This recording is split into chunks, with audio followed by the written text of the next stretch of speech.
Welcome, welcome, welcome. In the room and online, good afternoon and good morning. My name is Ralf Herold and I welcome you to this event here at the European Medicines Agency's headquarters, but also in the virtual space. We have over 700 registrations for participating in this event, and this room here at the EMA is filled with almost 40 colleagues interested in the topic. Today, we want to take a next step together and want to bring into focus regulatory science, want to say what it is, what is needed for regulatory science. And together, we also want to focus on the pre-competitive work that we can do together on those regulatory issues that are at hand. What we need is to work with the stakeholders for medicine development and use to find good solutions, to inform better medicine developments, to inform better regulating, and to get better medicines for patients.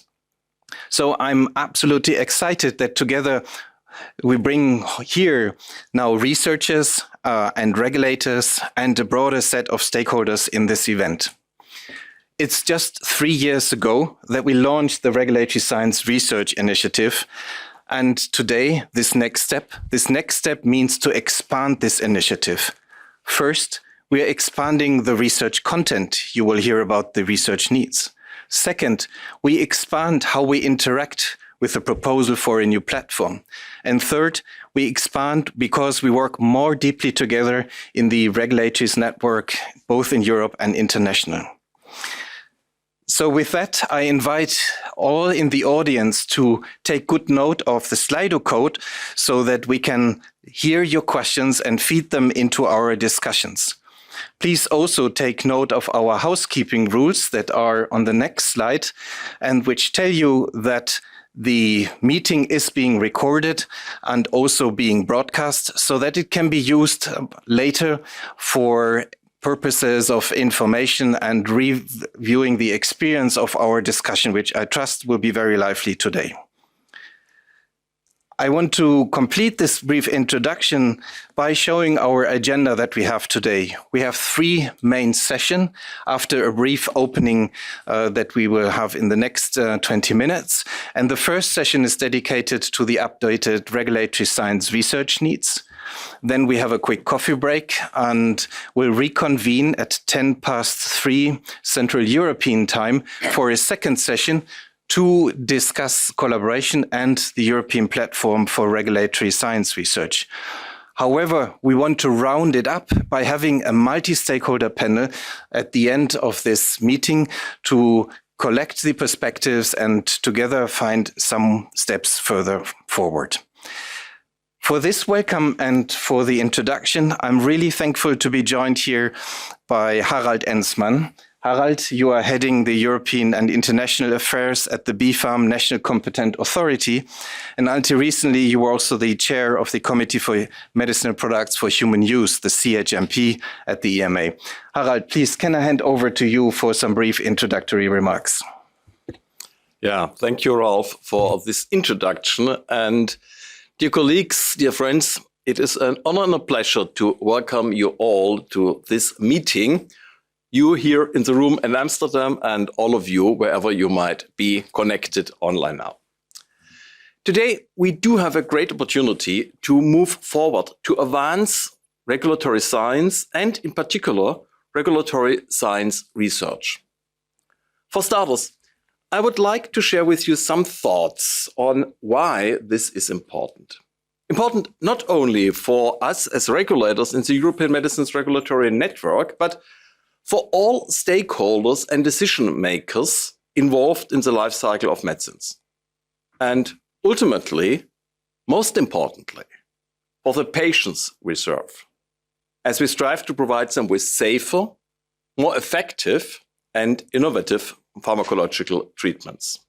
So, let's shortly reflect where we come from, where we are now, and where we want to be in the future. In the last century, regulators started as gatekeepers. The focus was on protecting patients from potentially harmful medicines, protect patients from bad medicines. Today, regulators have a quite different role, a significantly expanded role. there is still this gatekeeper function. There is still preventing bad medicines from reaching patients, but just as important, probably even more important, there is the facilitator or enabler function. Regulators working as enablers, striving to get the good medicines, new and innovative medicines, to patients as quickly as possible. With this dual responsibility, acting both as gatekeeper and as enabler, EMA and the European Medicines Regulatory Network support what we can really call therapeutic progress. Now, for this therapeutic progress to happen, several different stakeholders must come together. For an innovative medicine to reach patients, it does take quite a series of positive decisions made by different decision makers with quite different decision criteria. Innovation can start anywhere in pharmacological research, in industry, in basic research and academic settings, in a university or research institute, driven by scientific interest. A very crucial step then is a decision to start clinical development. Usually that is a decision made in the pharmaceutical industry and driven by the expectation of a reasonable return on investment. After this important decision, enter the regulators. The first regulatory milestone is a clinical trial authorization, which focuses on the risk, only on the risk to participants, whether this risk is acceptable or not. After this, the marketing authorization decision depends on a broader assessment, looking at both benefit and risk, looking at the benefit-risk balance. And as important the marketing authorization decision might be, it does not end here, of course. Let me be very clear. Marketing authorization is not an end in itself. A positive marketing authorization decision is of little consequence if the subsequent downstream decision is negative. The next downstream decision is reimbursement, based on quite different criteria again: price, treatment cost, therapeutic efficiency, relative effectiveness. Only if all these sequential decisions are positive, only then can there be the final and most important decision, the individual treatment decision, where a patient and a physician decide whether to use a new medicine. For many years now, EMA and the national competent authorities have been reaching out to upstream and downstream decision makers to support them in facilitating and accelerating the journey of innovative medicines from laboratory research to the routine use at the bedside. For upstream decision makers, such as developers usually in the industry, well, EMA and the national competent authorities provide scientific advice, and Ralf Herold will outline in a moment how much has been done there already.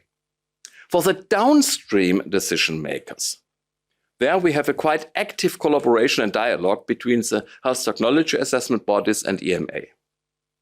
Nevertheless, there is room for improvement, frankly, particularly in our own regulatory scientific decision-making.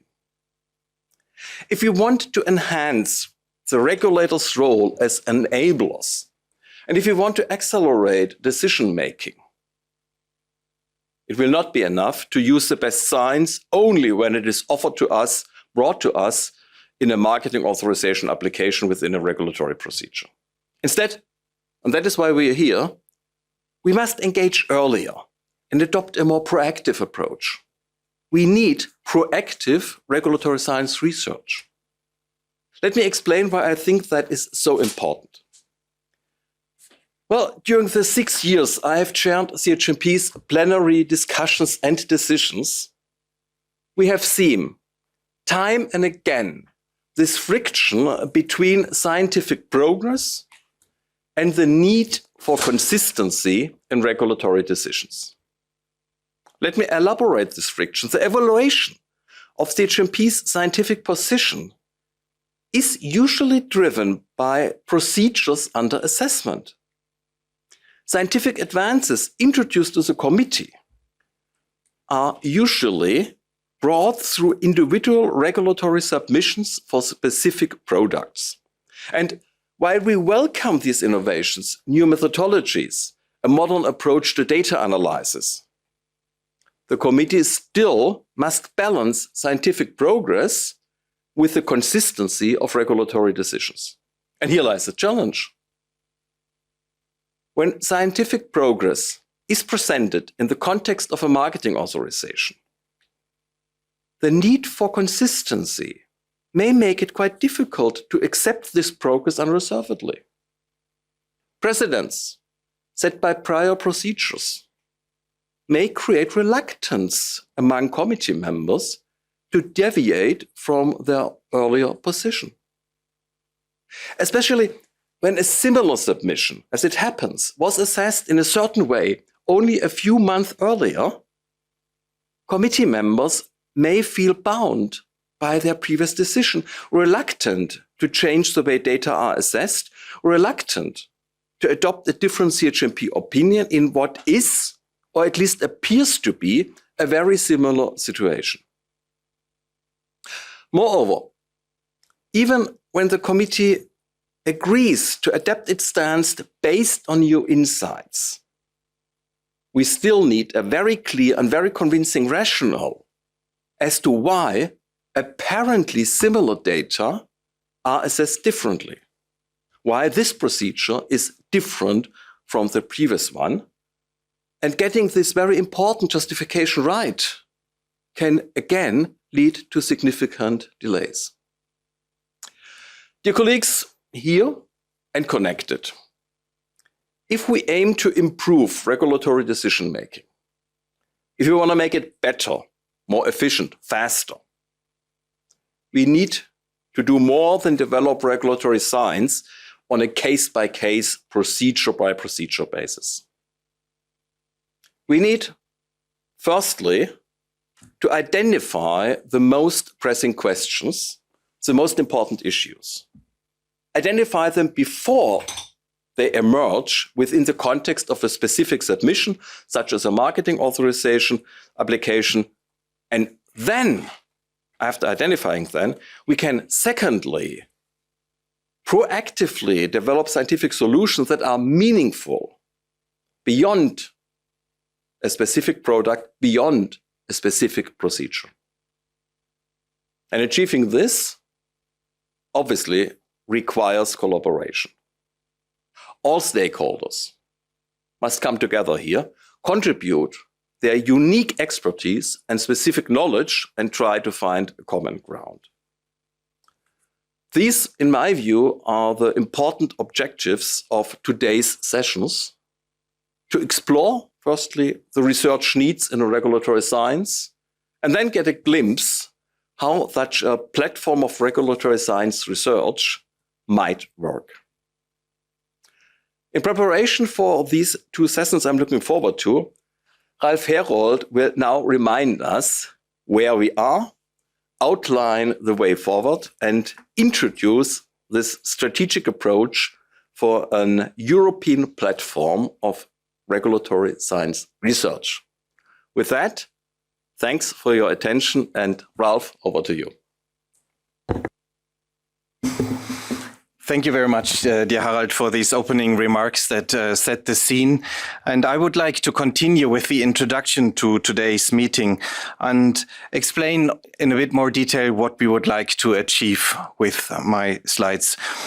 And in that, I would like to continue with Harald's starting point, which is that regulators do their work through advising developers in early stages. And on the left-hand side, you can see the sheer amount of advices, of questions that every year are discussed between developers, whether from the commercial or also from the not-for-profit field, with regulators. Around 700 scientific advices per year at the moment. And then we at the same time see that there are around 100 new medicines per year authorized newly. So this is the work that is necessary to bring new medicines to patients. And these are figures from our last annual report. And if we look at the pattern for each medicine behind, this is from left to right in the upper part, very well known. There is the product research and development, R&D, that includes to generate evidence for a particular medicine through these subsequent and partly also in parallel steps, from small-scale studies to clinical research, then to discussions, to providing for large production amounts, and then also making medicines accessible and available, and safety studies. But what is equally important and getting into the focus today is that each of these product-specific developments is underpinned by methods. So here, there are methods that themselves, for their application, have shown to be relevant and effective. There's a whole aspect at the bottom part that we are needing evidence that these methods and their application is suitable to underpin then product development. This is what I call here the regulatory science research and development. And as an example, this could be methods that allow us to investigate and establish tools and methods for specific drug activities, what type of studies, what type of assessments and assays are being used. But it could also be approaches in regulatory science research where we are investigating what could help to optimize the evidence generation, how various studies can be taken together, be optimized. And last but not least, this also means to investigate how the overall system is working and how perhaps it could be improved. So just to generalize this pattern that underlies each and every medicine, just to be very clear, when we talk of regulatory science, then our working definition here is on the left-hand side. This means to apply various scientific disciplines for the assessment of medicines, to inform decision-making, to evaluate existing and to inform new standards that are needed. And to achieve this, we need also to invest into the research into regulatory science, which is to look at what are cross-cutting issues that we see not just with one medicine, but two or three, and that are representing gaps that we would want to avoid for a next medicine. There are always also horizontal questions on medicines where we are lacking data, and so new data would need to be generated. And overall, research into regulatory science is a multidisciplinary field. And now this is theory, and I thought I could show in one example, in one slide, a very tangible way of making this work. Hollow fiber models are in the middle of this screen. Hollow fibers are fibers that have specifically sized pores and that allow in the middle part of the screen to separate the bacteria and certain perfusion systems that bring, for example, drugs and that allow to investigate in a quantitative fashion relationships of drug concentrations, of bacterial killing activity, and so on.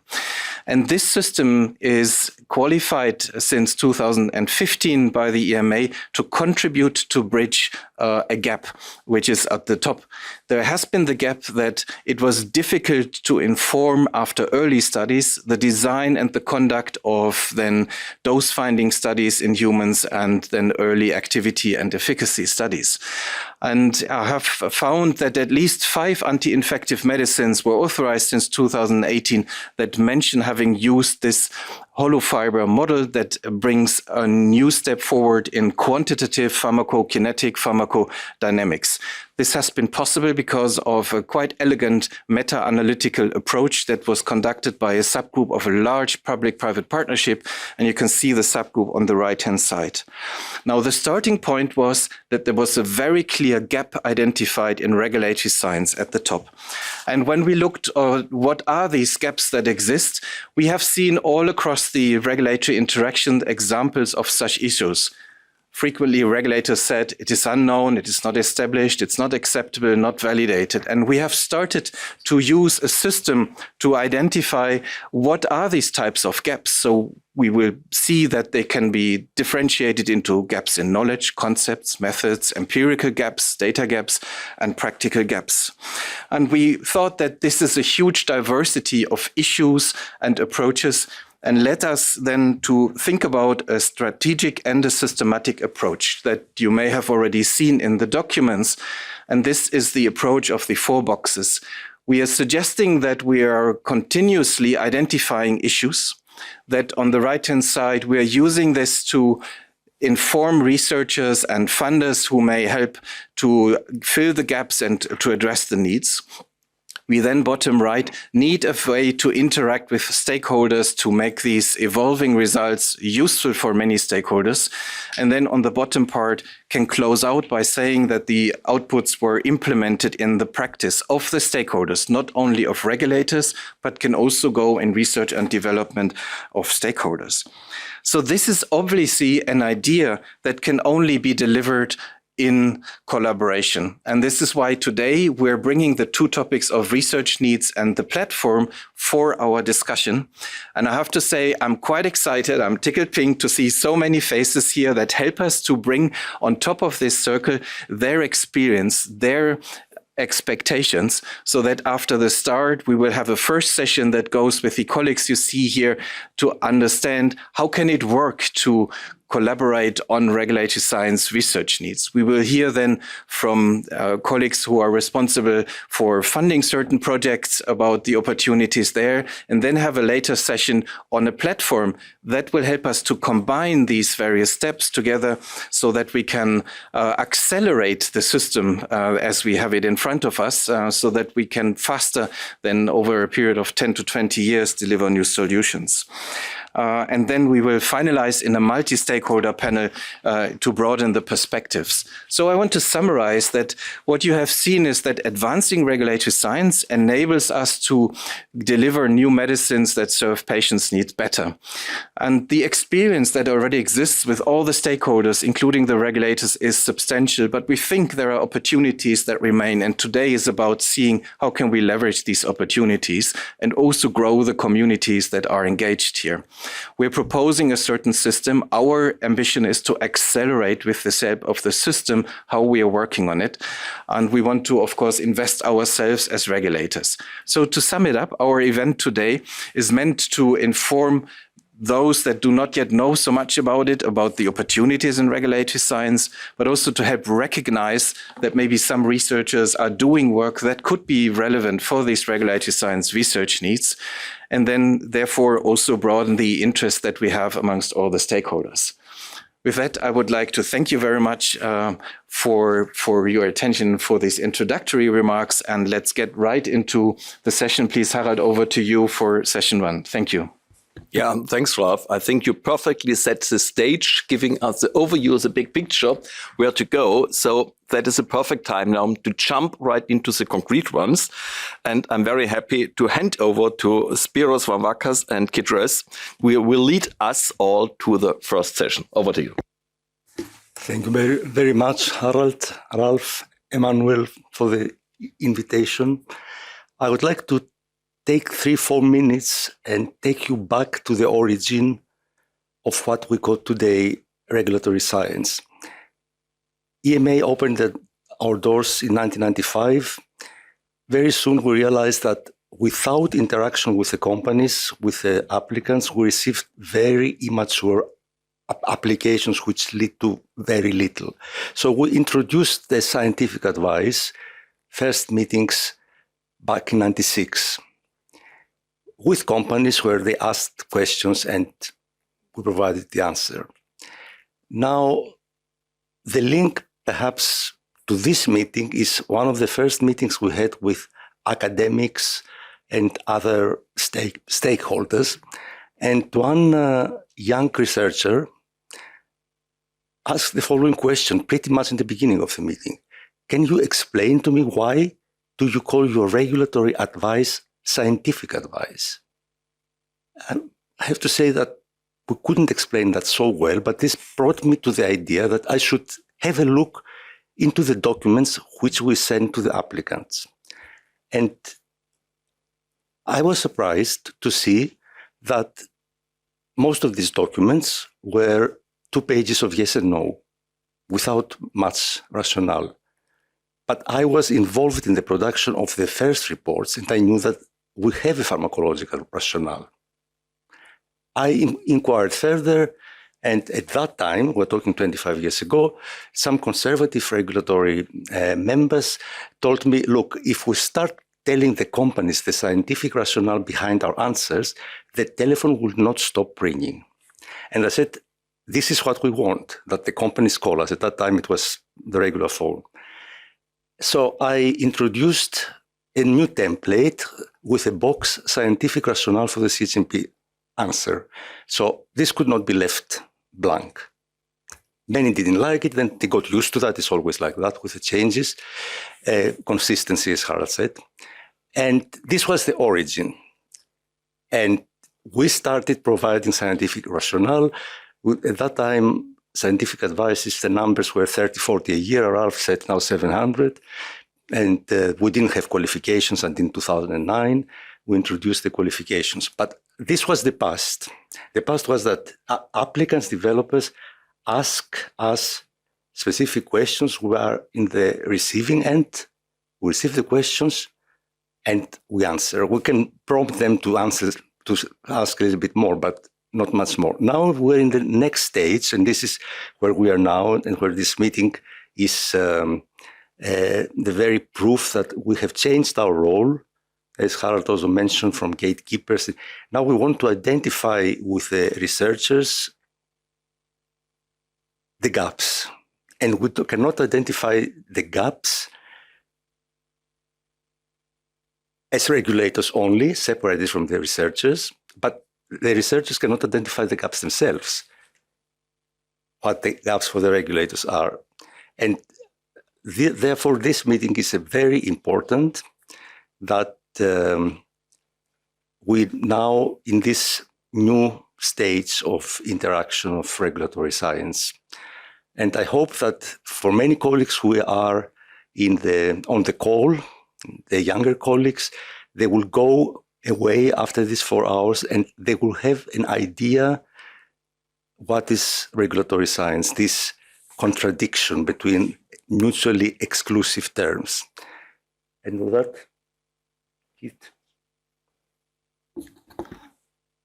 Thank you, Spiros, for this introduction. Also down history lane, if I may remark, and thanks for the invitation to be here and participate. And in my mind, I'm co-chairing from an academic as well as a regulatory perspective, and they're both there in my mind. If I look from an academic perspective, there is always a drive to innovate and do interesting new research projects.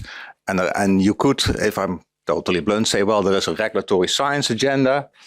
There are very interesting methodological topics there, and you could pursue them as a researcher. And actually, if I look at my portfolio, I'm probably doing that as a researcher. But what I think, in my mind, is crucially important, that the perspective of the regulatory scientists and actually the decision makers, as Harald presented them, on the research is enormously impactful. It will drive your priorities, but it will also drill you down to making sure that your research actually delivers something that can improve decision-making across the different stakeholders.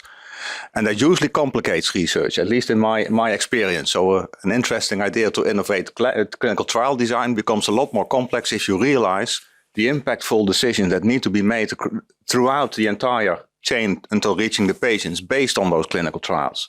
So for me, that's a crucial part for for why we need a cross-stakeholder discussion on regulatory science and the science needs to make sure that the perspectives in which you can address the same high-level topics are quite relevant in terms of which research you develop towards solutions.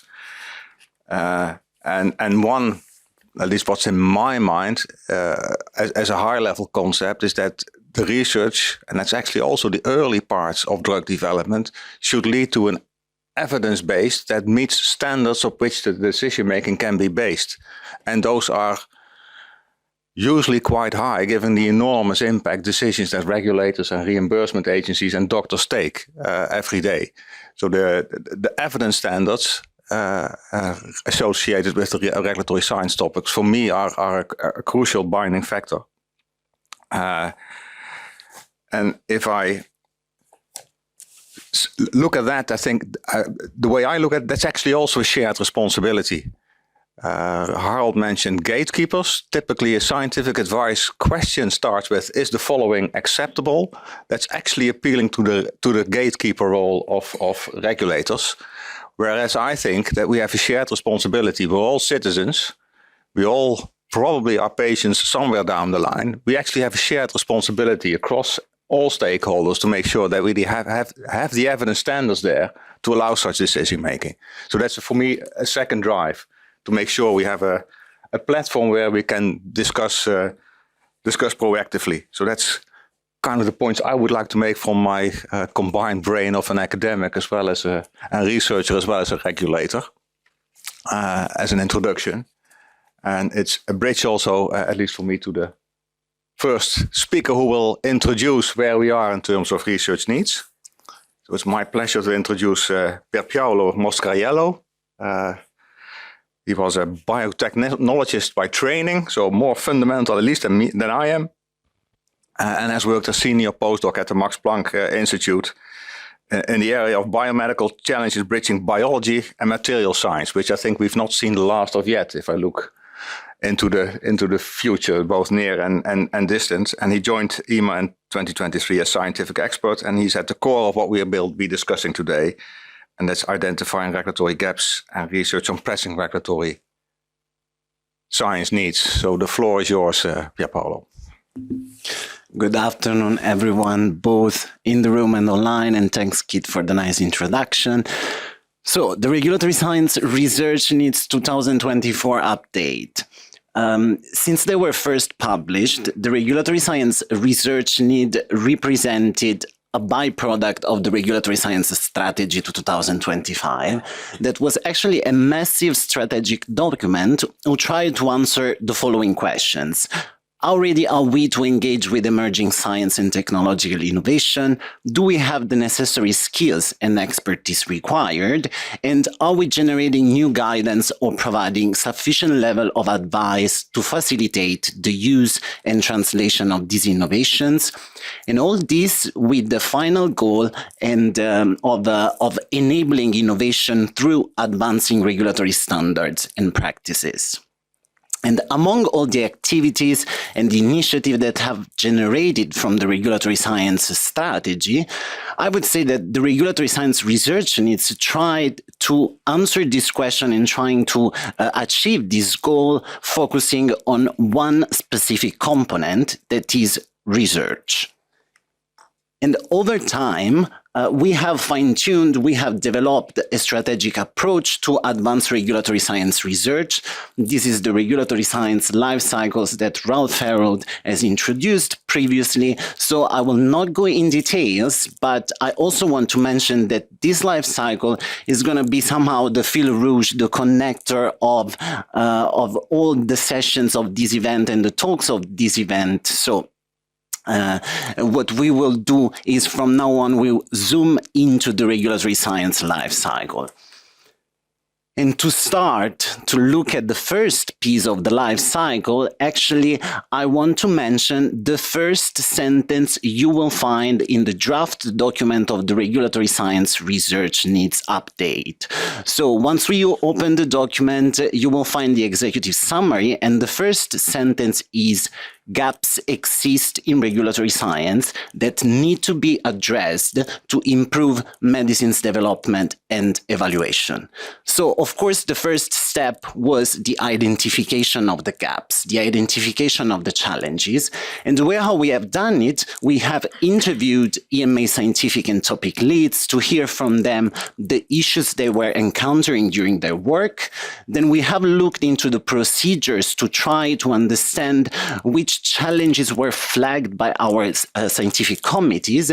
We performed horizon scanning activities, and we also looked at the questions that were arising from the regulatory interactions that we have with many different types of developers at early stage, so academic developers, industry. And we have collected then a number of challenges, a number of gaps. And the difficult work was then to try to look at them and translate them into research questions, into research needs that, if addressed by external researcher, could help and support filling of the gaps. And I mean, as you can see, I chose this picture to try to represent this concept, the concept of the regulatory science research needs. We can think about the needs as really each need is a piece of a puzzle that, if, let's say, interconnected and integrated in a perfectly matching manner, can support to fill the gap. And once we expose then these regulatory science research needs to the public, what do we aim to achieve, in fact? So we think at the regulatory science research needs as something that can be an opportunity for many different types of stakeholders. So it can be an opportunity for researchers, an opportunity for funders, and of course, an opportunity for ourselves as for regulators in general, also from the network. What are the opportunities for researcher? The opportunities are to hear from the regulators about public health and animal health challenges, research needs, and opportunities that can inform your area of work. This also means that we provide a ground for interactions and to identify also topics of common interest that can be discussed and can be leveraged within, for instance, the HMA, EMA European Platform for Regulatory Science Research that is going to be the focus of the second session. And all this to try to explore together pathways for translating results into concrete, impactful solutions. The opportunities for regulators and funders, on the other hand, we like to think that we can offer the research needs for the awareness of the funders so as to support the scoping of funding calls. So thinking about, let's say, the icon, the very romantic icon that I chose to think about so that investment there can be investment into growth. And also the advantage and the opportunities for regulators is definitely to gain early exposure to tools, methods, and developments that can help future-proof the regulatory environment. And this connects to what we have heard just before from all the opening speeches. But then what can you expect to find once you will open the document for public consultation? So here I put it back, I pasted again the definition that Ralf Herold has already presented of what we mean for regulatory science and regulatory science research. And I just focus on the first sentence, which is applying various scientific disciplines. And in fact, I want to also somehow talk to the people that are following online and to the researchers. I believe that there are many researchers online that are working on regulatory science research and who don't know that they are working on regulatory science research, because regulatory science research it's cross-cutting and it touches upon different scientific disciplines like natural science, applied sciences, formal sciences, social sciences, and they can be addressed by different type of research like wet lab research, dry lab research, desk-based research. So what I want to invite you to do is to go into the document and try to find yourself. We also have developed methods to ensure that you can find yourself based on the scientific discipline and on the research type you work on. And I mean, you will have to open the document and explore it. But then I also want to conclude just showing a bit what you will find in the document. And I want to flag that you will find research needs, for instance, to improve clinical research. And they touch upon focus areas like statistical analysis in clinical trials, innovative approach in clinical trial design. Then you will also find the research need to improve regulatory system evolution, and with focus areas to try to go beyond the current regulatory pathways, but also touching upon shortages, communication, data management. You will find research need to foster technologies for development of specific types of medicines with focus areas on platform technologies and vaccines, tackling antimicrobial resistance, 3Rs compliant methods, and others. And finally, you will also find a section on research need to specifically advance animal health and the regulation of veterinary medicines, with focus areas on, again, on 3R, on environmental risk assessment, antiparasitic and antimicrobial resistance, and other. So to conclude, then I invite you to use this QR code and to go and look at the document. The document is open for public consultation, and we would like to hear from you about, for instance, the structure, because we want to make sure that our regulatory science research needs are understandable and that you can easily find yourself into the list. And also, we would like to hear about any important existing regulatory science gap that you see and that you would like to flag to us that we might not have covered yet.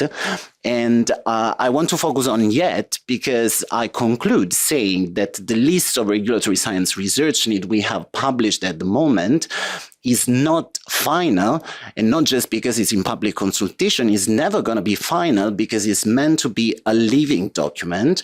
So we aim to update this document constantly with the new regulatory science research need based then on new challenging and new gaps that comes. And we are even already collecting new needs that will be already fed into the document. With this then, again, I invite you to the open consultation of the document, and thank you very much for the attention.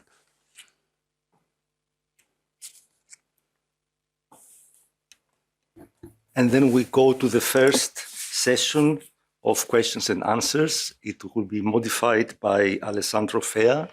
Alessandro is a communication specialist with specific expertise in public health communication. And from what you heard all in the introduction, communication is key to make the public aware and understanding what we do, but also what we need from them. Alessandro will introduce maybe the speakers in detail. As I will just mention, we have two regulators, which is Marco Cavalieri and Ivo Klassen, and we have one expert, one clinical expert, Professor Yamarelos Bouboulis from Athens, and next to me, the golden mix of academic and regulatory expert, which is Kit Roes, the chair of the Statistics Working Party. Thank you, Spiros, and good afternoon to everybody in the room and also for the people listening online. So, to a non-scientific person like myself, if I had to summarize what I've heard so far, I would actually have two words in my mind. One is gaps, and the other one is opportunities. And I think that we can agree that these are two sides of the same coin in this context. And I would like to start with with my first question to Marco Cavalleri. Marco is our head of public health threats, also the co-chair of the ETF, the Emergency Task Force. And I would like to maybe ask you to bring in some examples of how collaborating with consortia, but also with academics, how it has been relevant for your area of expertise, and if it helped you find new gaps and maybe also fill them at some point. Thank you very much, Alessandro. Yeah, indeed.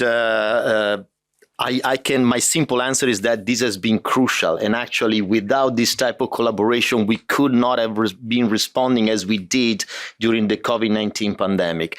So really being able to talk to who is outside, not have this mentality that we live in an ivory tower. You know, we as regulators, we are separated from the rest of the world. We don't engage with other people except those that come formally for a scientific advice or for a submission for market authorization is essential if we want to progress in the way we are regulating products, in the way we understand where products are going, where are the needs, and how we can fulfill these needs, not merely just for the sake of a regulatory procedure, but also in terms of addressing public health needs overall. So my experience has been that indeed, you know, talking to consortia, talking to specific academic groups, hearing views also in a way that is very unprecedented. And that's what we did with the emergency task force. You know, this concept of not always having this formalistic way that if you want to engage with the EMA, you have to go through a procedures, you have to have, you know, maybe a fee related to that, otherwise you cannot speak to the EMA.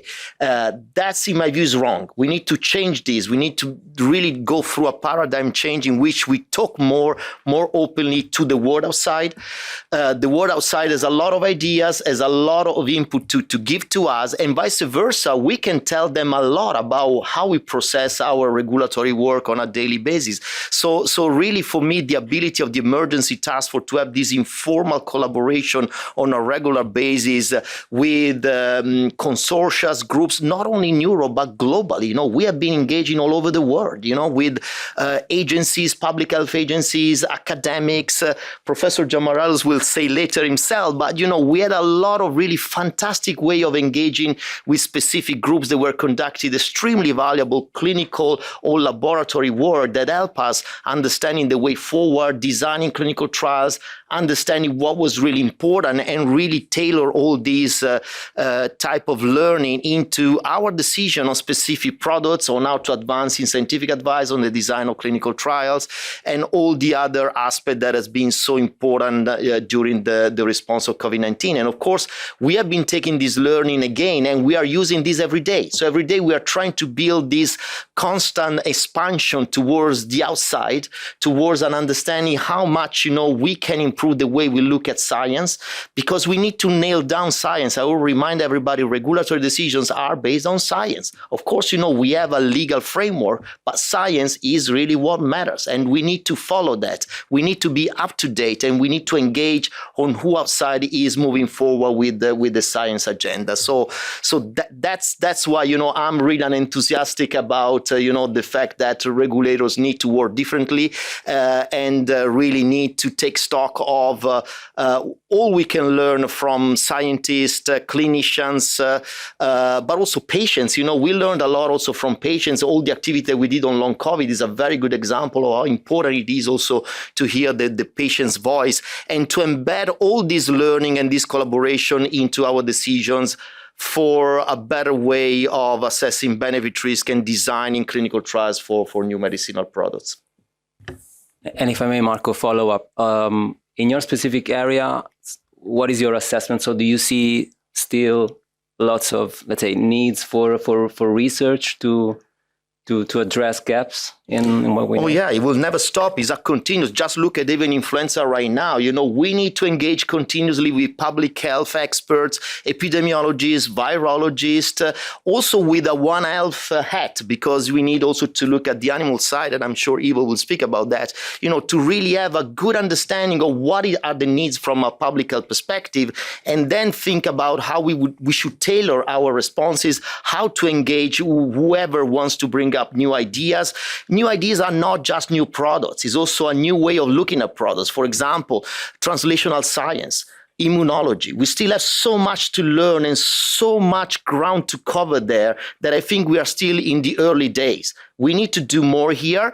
Of course, industry, we talk to them quite regularly, big pharma, small companies, micro companies, we are very much open to discuss with anybody that has a good idea and wants to move ahead with some certain products, because also engaging with them make us understand what are the issues that they are facing, particularly when they bring up innovative technologies, new approaches. So we need to continue down the line. We need to put effort in this sense. Of course, it requires a lot of time. So, the workload is quite intense and we might need to prioritize that. But I do believe that is the only way of having a regulatory output that is proactive, efficient, and up to date with the science. Thank you, Marco. And I think you did a little bit my job for me, because you called upon Ivo. Ivo Klassen is our Deputy Executive Director and also the head of the Veterinary Medicines Division. So yeah, I think the as a person who has long, extensive experience in both human and veterinary side, but we saw on the slides before that they were referring to gaps in research in animal health. So I would ask you to start with that. So if you have examples that you want to share with us? No, thank you very much for giving me the floor. And I would like to pick up on Marco, because I think we could continue on that. But you mentioned One Health. And so the gaps that we have are not necessarily gaps only for veterinary medicinal products. There are gaps that go wider. So I'd like to flag up three topics, basically. One is new analytical methods, and 3 Rs, so alternatives for animal experiments. Antimicrobial resistance, which I know is very close to Marco's heart as well, and environmental risk assessment. And when you look at these three, they apply both to the human and veterinary medicinal products. For 3 Rs and new analytical models, I think we need that regulatory scientific research agenda to understand the value of those methods, new in vitro methods, in silico methods, organoids, cellular immunological methods. You can think of a lot of different approaches that can either replace or at least reduce the use of animals in the development of medicines, in production, in analysis, in quality control. And the more we can do that, obviously, and this is a policy that is also firmly embedded in the new veterinary legislation, but also in the new pharma legislation that will be there. We need that interaction with academia to get a better understanding, to see the value of these methods, because it's easy to say, yes, we can do it, but can it really? There's a roadmap currently being developed by the Commission, which looks at the total abolishment of using animals for any purposes. I don't think that we are there for the development of both human and veterinary medicines, I think, but the reduction certainly is a possibility. For me, my favorite expression is always that regulatory should follow the science. So we need that scientific basis first. And I think, Marco, you said something along those lines. For alternatives to animals, animal experiments have always been seen as the gold standard. Last week in the VICH, it was framed by someone else. Let's call them the classical way of doing things and not the gold standard anymore, because that should be over. Antimicrobial resistance, I think there's a lot of knowledge out there, but there's still huge gaps in knowledge, particularly on how the different reservoirs that we have, environment, human medicines, veterinary medicines, how they interact, and how the reduction of use of antimicrobials in one sector or the reduction of shedding into the environment, how that impacts on actual dealing with antimicrobial resistance in another reservoir. I think that's one of the main things that we should look into to get a better understanding of where interventions that we try to do are really effective and where they can deliver, but also to measure the impact of those interventions. And then the other thing related to antimicrobial resistance obviously is alternatives to antimicrobials and the development of new antimicrobial classes and where they can be used best. I think that's the knowledge that we need to develop. Immunopeptides, phage therapy. I mean, some things have been on the horizon for ages and they have not developed yet beyond being a real nice promise. So we have to understand why that is happening.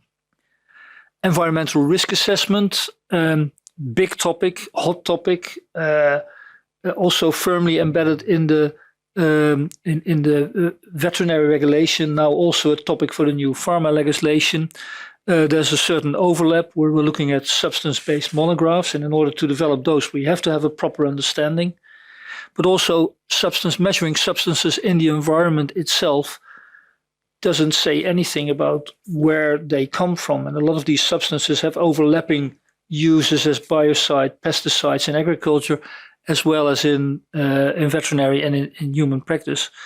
Also, an increased understanding of how companion animals contribute to environmental contamination. That's an area where I would see we see that certainly requires more research. I would like to bring big data in here as well, because I think big data is really a tool with which we can do that. So that's just a start. I've got a long list. Back to you. And if I may, just another quick comment from you, Ivo, about your experience of interaction with academia, but also with public-private consortia. Well, the interaction with academia is a bit cumbersome on the veterinary side. We have very few academic stakeholders, and we try to involve them also in our consultation processes and actually seeking for collaboration. Compared to the actual size of the academic sector on the veterinary side, we got very, very little input.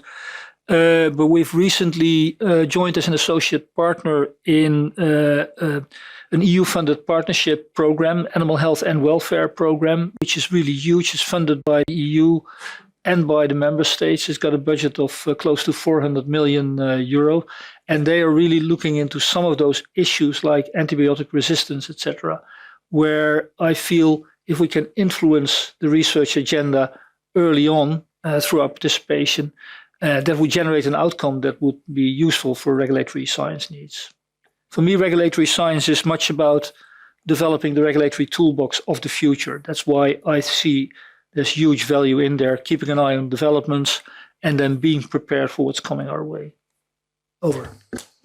Thank you. So, Professor Evangelos Giamarellos, you were already introduced quickly by Spiros. You're Professor of Internal Medicine and Infectious Diseases. You worked on a lot of immunotherapies for sepsis. You contributed to untangle some important mechanism of the immune system related to COVID-19, which led to the authorization of anakinra with both EMA and the FDA. So I would like to ask you to bring your experience of an academic, a researcher who has to then interface with the regulatory world. So it would be great if you could give us your insight. So how did that go? How was your experience? What did you learn from it? Well, thank you very much. Thank you for the introduction. Thank you for the invitation. As a matter of fact, I would call that as a dream journey.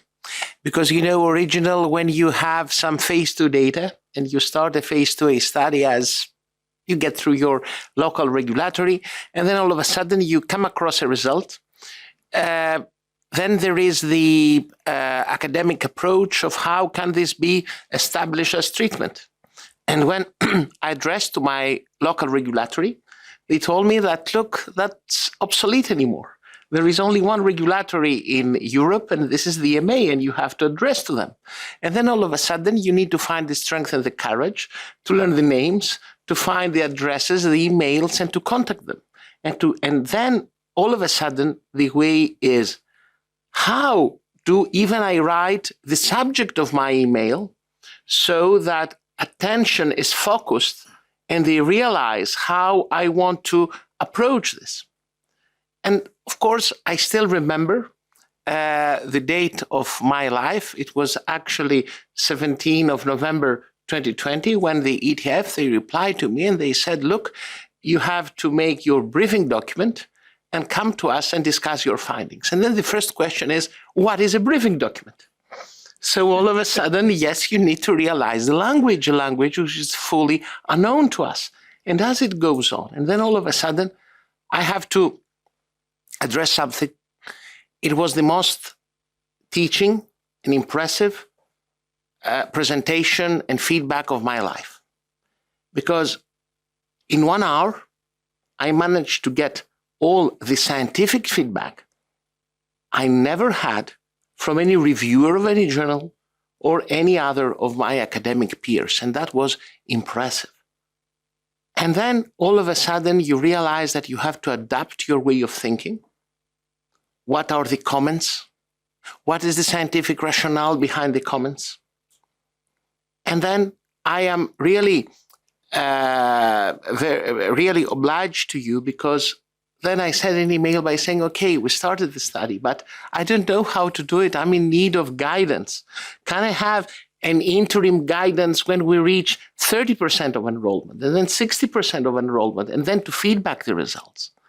And also the feedback I got from the CHMP, all the comments, the way of review, when I realized that it's completely different to reply to a reviewer of an academic journal than to a reviewer of a regulator. You need to identify the acronyms. You need to study a lot to understand what is behind that, what this is meant, to find a statistician partner who can address all that.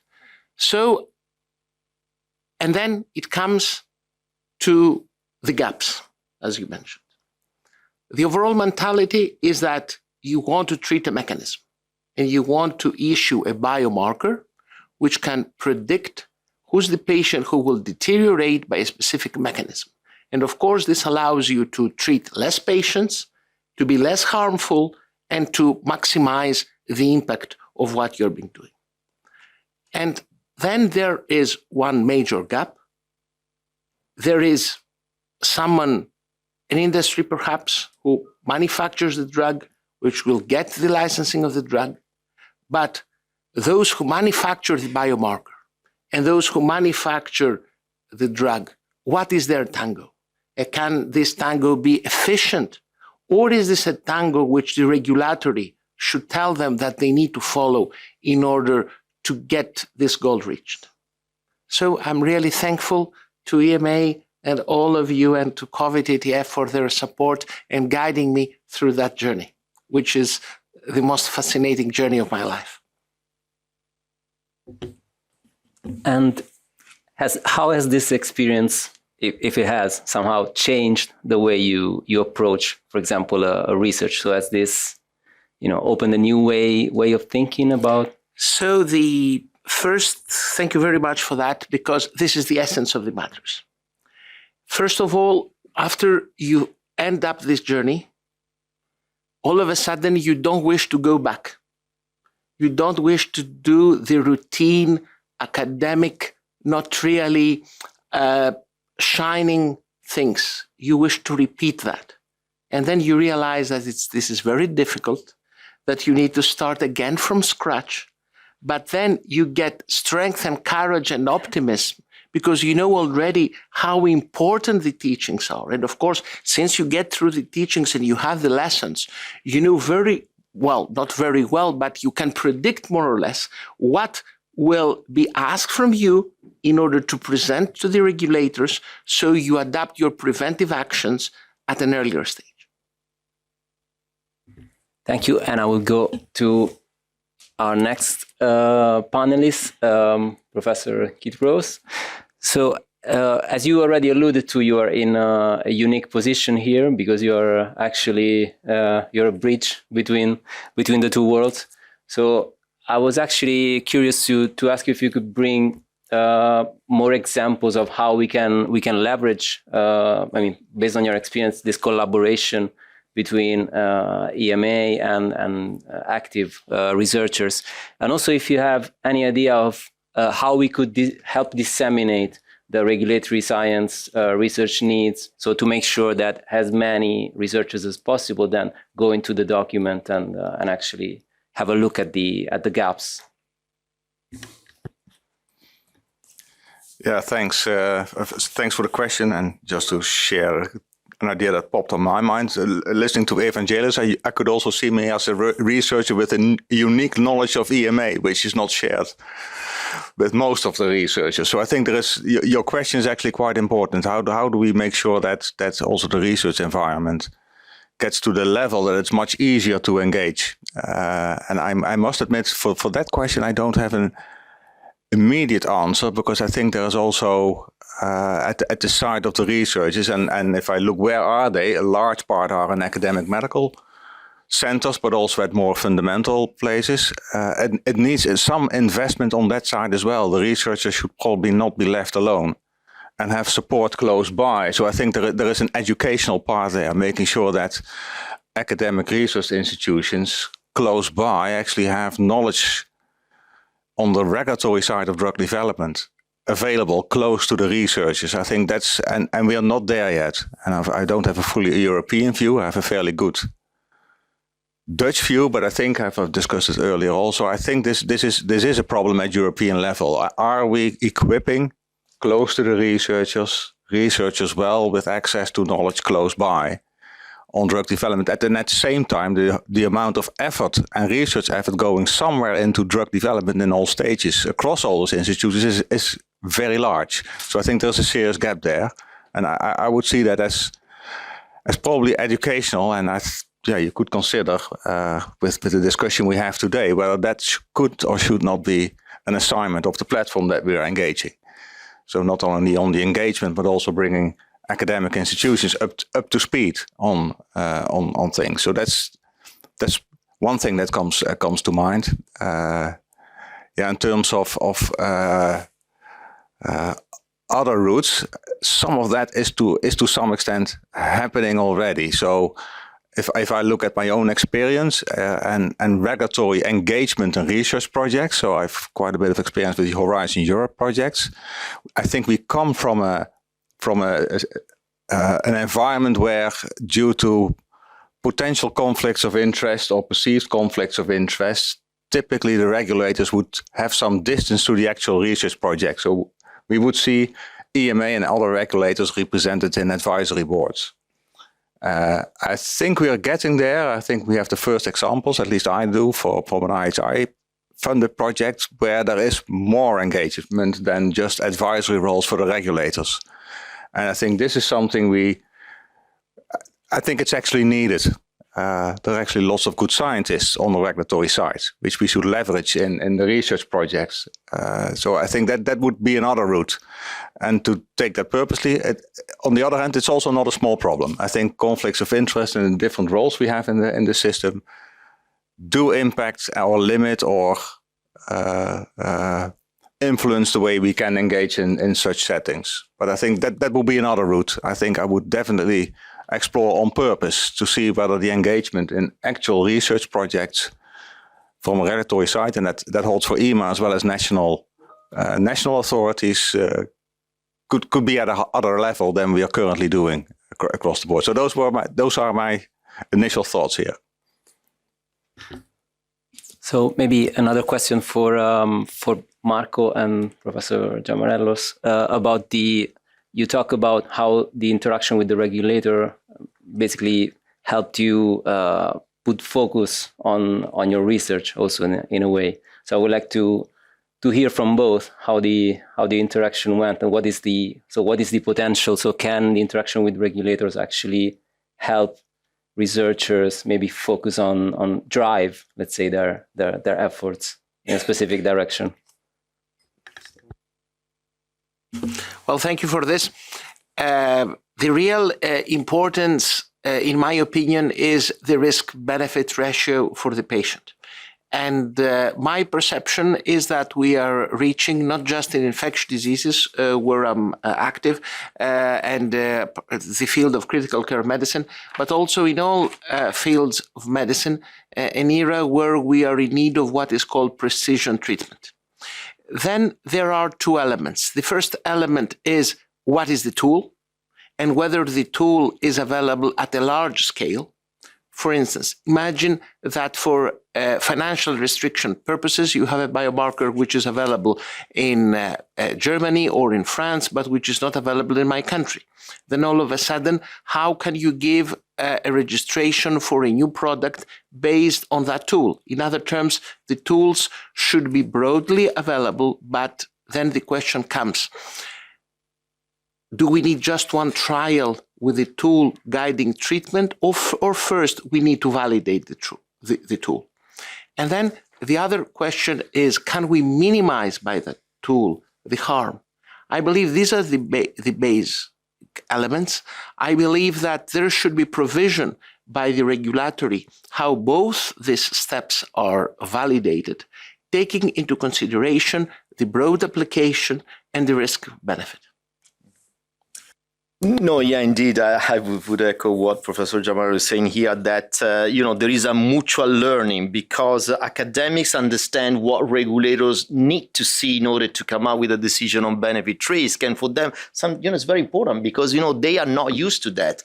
They don't, for example, should I need to validate such a biomarker? How to do that? It's important that academics understand what regulators would like to see, and vice versa. For us as regulators, it has been great, to exchange views with people like Professor Giamarellos, to say something that we are struggling already now in the aftermath of COVID-19 for acute respiratory distress syndrome. How do we select patients? Should we go per etiology? Should we define based on clinical phenotype? How to define this clinical phenotype? Which biomarkers are helping here? And so the work done by people like Professor Giamarellos is extremely helpful for us to dig into the science and to understand which direction we should take when exploring certain biomarkers, when defining how to design clinical trials. So I believe, the connection is for a mutual learning. So we are learning from each other, and together we are synergizing and coming up with pathway and way of designing clinical research that is extremely valuable for the future of these products and how to, then approve them. And it's true that, at the beginning, Professor Jamal, you were very formal in your letters, to us. And then we ended up, calling over the phone and discussing very freely. And I think, it's important to have this mentality of continuous brainstorming, to continuous dialogue, and not just having formal time point that you have a big meeting, at the EMA, very formal, wow, be careful about what you say. No, speak up. Say what you think, and we are there to listen. We are there, to brainstorm with you and to really advance the thinking. So I'm very grateful. I remember at the end, we had phone calls 8 o'clock at night, 9 o'clock at night during the pandemic with Professor Giamarellos and many others, which was great, because we could advance in a way that normally is not possible. And I think we should not forget about this. We should take a learning here and use this for the future of interaction of EMA with academics. So I take it this also as a call to action for all the people who are listening and want to get in touch with EMA. So don't be shy. We can also be informal. Maybe a comment for the three of you actually. Do you have? Can you see some route for dissemination to make researchers more aware of this document, of the possibilities that are there to conduct research that is helpful for public health? If you can think of any. Well, thank you. All the research networks, because there are research networks, at least in the field of infectious diseases, there is the famous network by Professor Bonden. We are also struggling in my country. We need to, and the Immunosep Consortium as well, we can disseminate the document, we can ask for a feedback, and you can ask for all the networks that they contact their investigators, they gather the comments, and they share them with you. That could be an option. And also, it is very important that you encouraged us that in the way that we approach our investigators, that we reassure them that this is not an exercise, that this is something very important, and that the feedback that they will share with us will be something of value for you, and you take that serious, and that's very important for them. And thank you for this.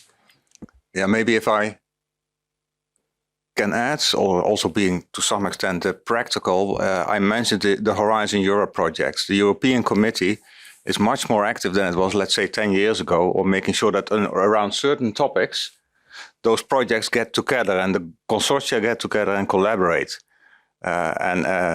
From the 4 projects I have, there's an overarching level of consortia that gets together, and actually all of them I know of somewhere touch upon drug development. So a route to share this agenda is actually leverage the fact that that there is coordination among the research projects that are ongoing. Identify those that are actually touch upon drug development and use that as a channel. You will, my guess is you will pretty much reach all the consortia across Europe that are engaged somewhere in drug development. And I would promote actually making sure that the agenda lands there. Yeah, I think maybe we should look at it in a different way. We need allies, let's say key opinion leaders, that give the message how important it is that the regulatory science gets promoted. You could do it in several ways. You could also think about trying to see if it can be built in the curricula of students. That forces both students and let's say professors at university to think about it and to bring something. We could support that very much, but also in the already existing consortia, look for people that can promote it. I think that's the way we should do it.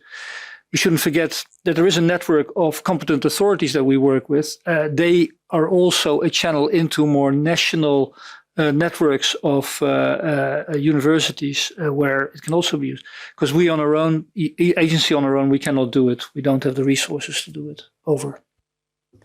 Thank you. And I think this brings us to the end of this panel. Thank you very much to all the panelists.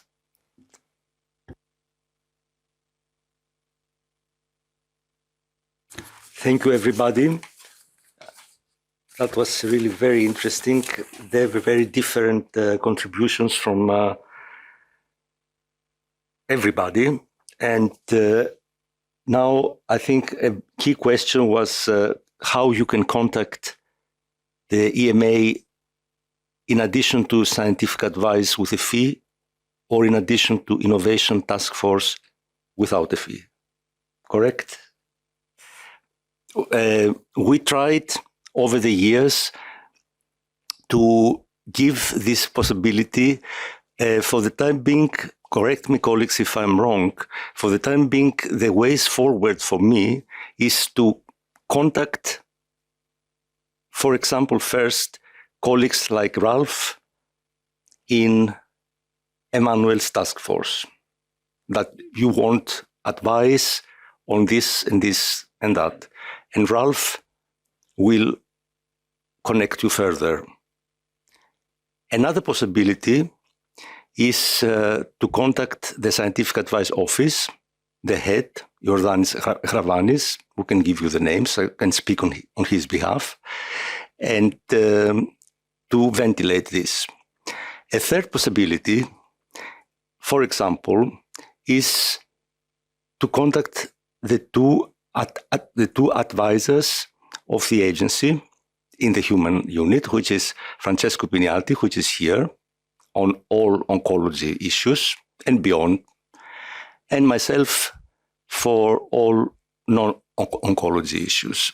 So I believed always that we should have the courage as CMA to answer questions per email. Today, people don't really call, they write emails. And this is an open invitation, and I have always said that I consider we succeed. In the past, I used to say if the telephone keeps ringing, as I said before. Now, if the email is full and other methods of communication, and applicants asked us, and we have quite a bit of experience, and don't underestimate the provision of personal input from EMA colleagues. That would be my message.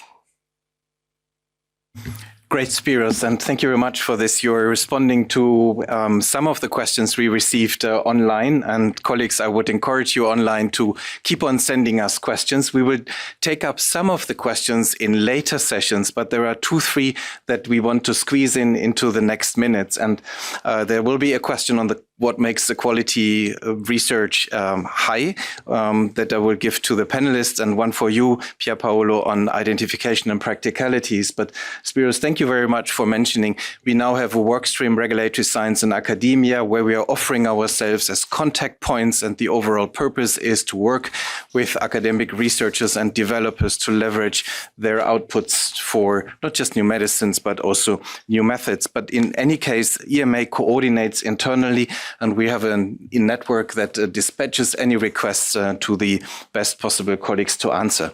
So with that, let's have a look at the questions that have come in through the Slido. And again, thank you for this.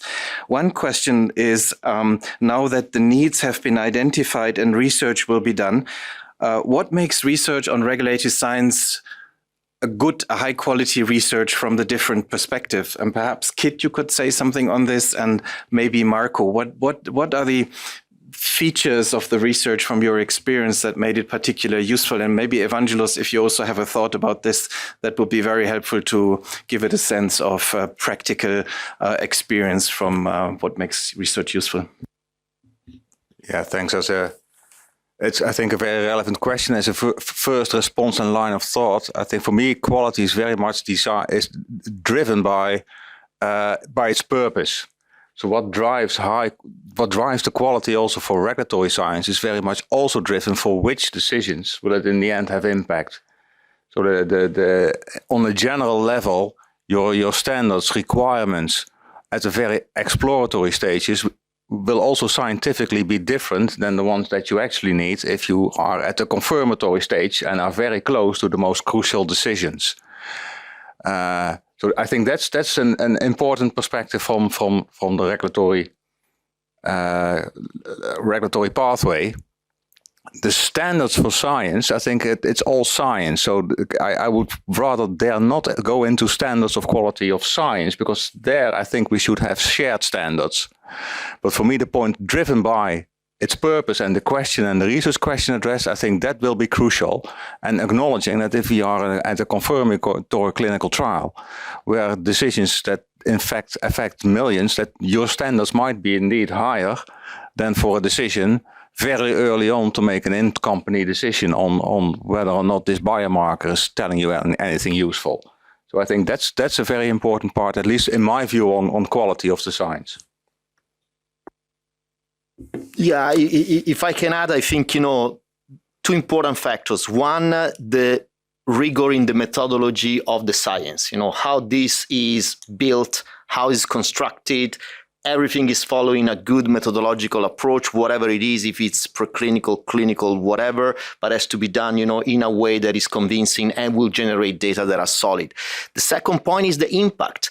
And that's not a minor one, because, I've been involved in a lot of funded research, and I can tell you there are a myriad of projects that have been funded with a lot of data coming up, and you wonder what you're going to do with that, and many times, these data are not really helpful. So really also to think about the combination of good methodology, but also thinking about what you're getting out from this. Is it something impactful? Is it something new that will change the way we approach science in certain specific areas? That, in my view, should be addressed more frequently. And I mean, I don't want to open here, but having involved in a number of funded research also in terms of evaluation and monitoring of the ongoing, all this concept of this project built with the 10 work packages, when you wonder, okay, do you need all 10? Sometimes the key one is 1 or 2. And there are all these other work packages around, that are not really impactful. So I take the opportunity that I'm here, to raise the point that maybe we should also rethink that when we fund research, we really need to think about what is the core of the scope of that research, what we want to get out, and to really understand if this was effective. And that's what we should do always. And I don't think it's happening as it should. I thank for the reflections on how to do the research in regulatory science. And I think that is also what one needs to discuss. And this is leading us already into thinking for the second session. But before we go there, Pierpaolo, would you wrap up this session, please, in one of two sentences and include, there was a question by a researcher about nanoparticle research. How would a researcher find something about nanoparticles in the research needs currently under publication? And then please wrap up out so that we can restart at 15:10. Thank you. Yes, great. And I honestly really enjoyed all the discussion so far. And we heard a lot, as Alessandro already summarized, two keywords, gaps, opportunities. I would also say adaptation, in the sense that we need to look, let's say, to have an adaptive system to go towards and to face an evolving, let's say, regulatory ecosystem in a way. And then for the practicalities and how people can find exactly themselves in the needs, there will be in the table, there are really a lot of keywords. So just look at the keywords, and the keywords will tell you what the specific technical focus area is. And I think with this, we close this first session and we have a coffee break. So first of all, use also take into account to give us some questions still through the Slido, and we have the coffee break and we will meet back at 3:10. Thanks. Welcome back to the event Advancing Regulatory Science Research, to session 2 of this event, where we are taking a next step together and expand this initiative on research into regulatory science. I would hand over now to a welcoming and opening remark to our Executive Director of the European Medicines Agency, Emer Cooke, for opening this second session on the European Platform for Regulatory Science Research. Thank you, Emer. Thank you very much, Ralf. And indeed, it's a pleasure to be here. Regulatory science is very close to my heart. And the more we can do to advance regulatory science and to use the best science to deliver innovative products for medicines, the better we know that we have been able to do our job. So I'm sorry I wasn't able to join you this morning, but I'm very pleased to be here at the opening of this afternoon session 2. So good afternoon to everybody here in Amsterdam and to those of you online. I'm really delighted that you were able to join this event.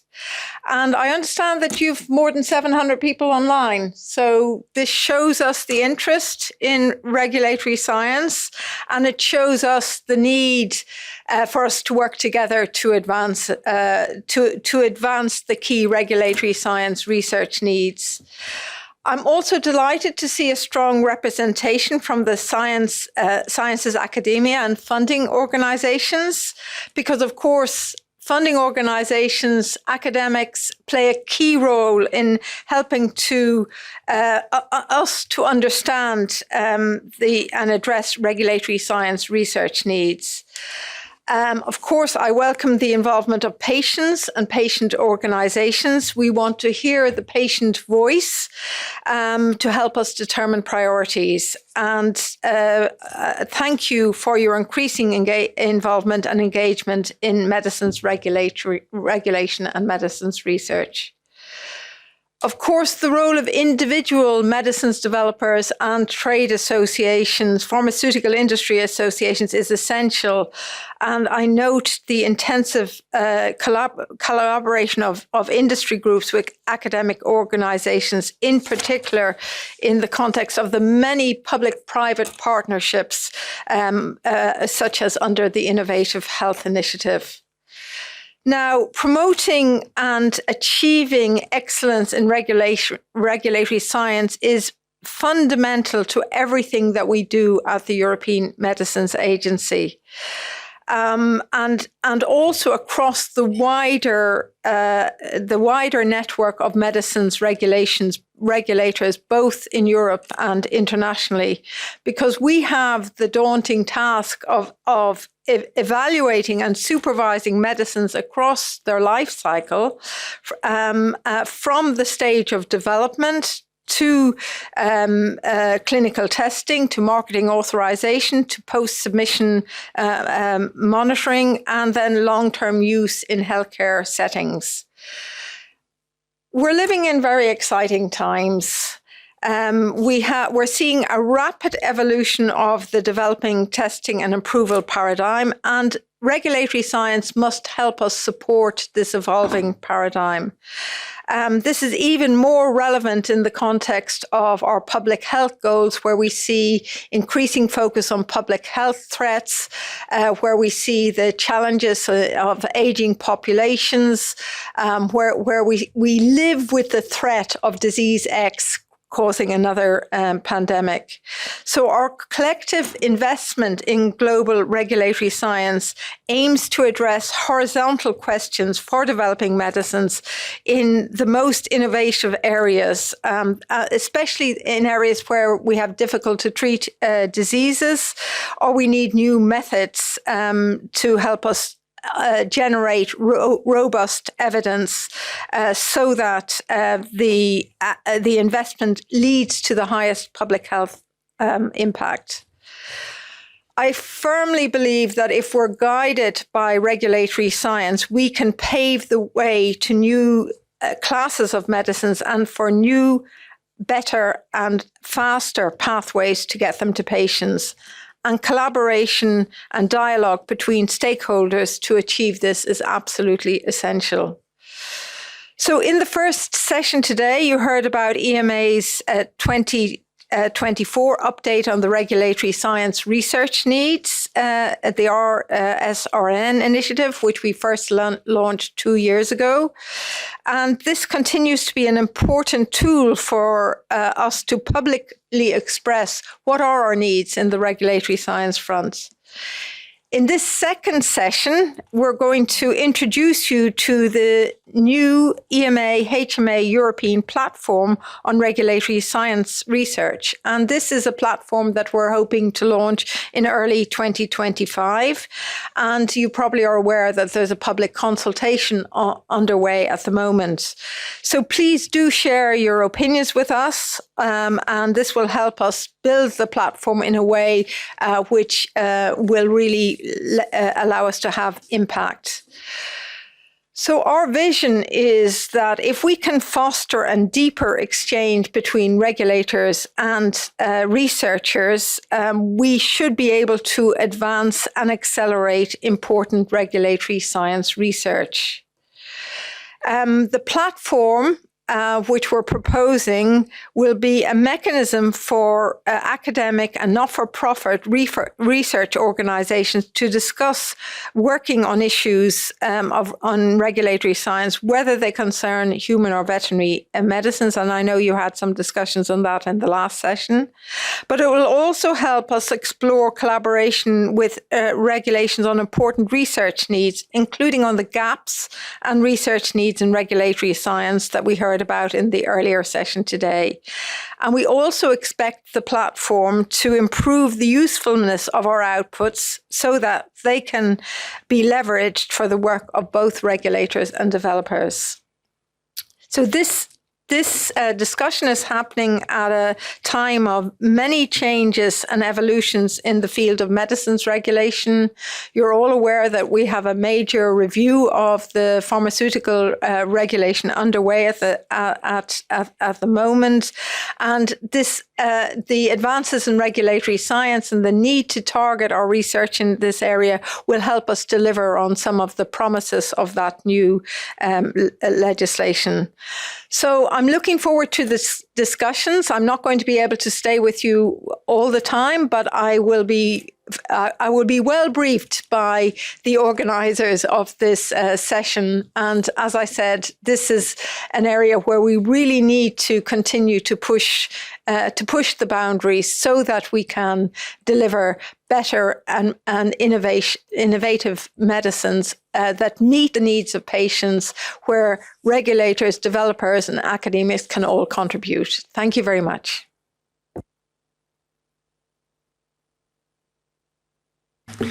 Thank you very much indeed, Emer, for this extra push that is highly appreciated. And yes, we will report back, and we hope to bring in some steps that we discussed in this meeting and that makes this whole initiative deliver on the ambitions.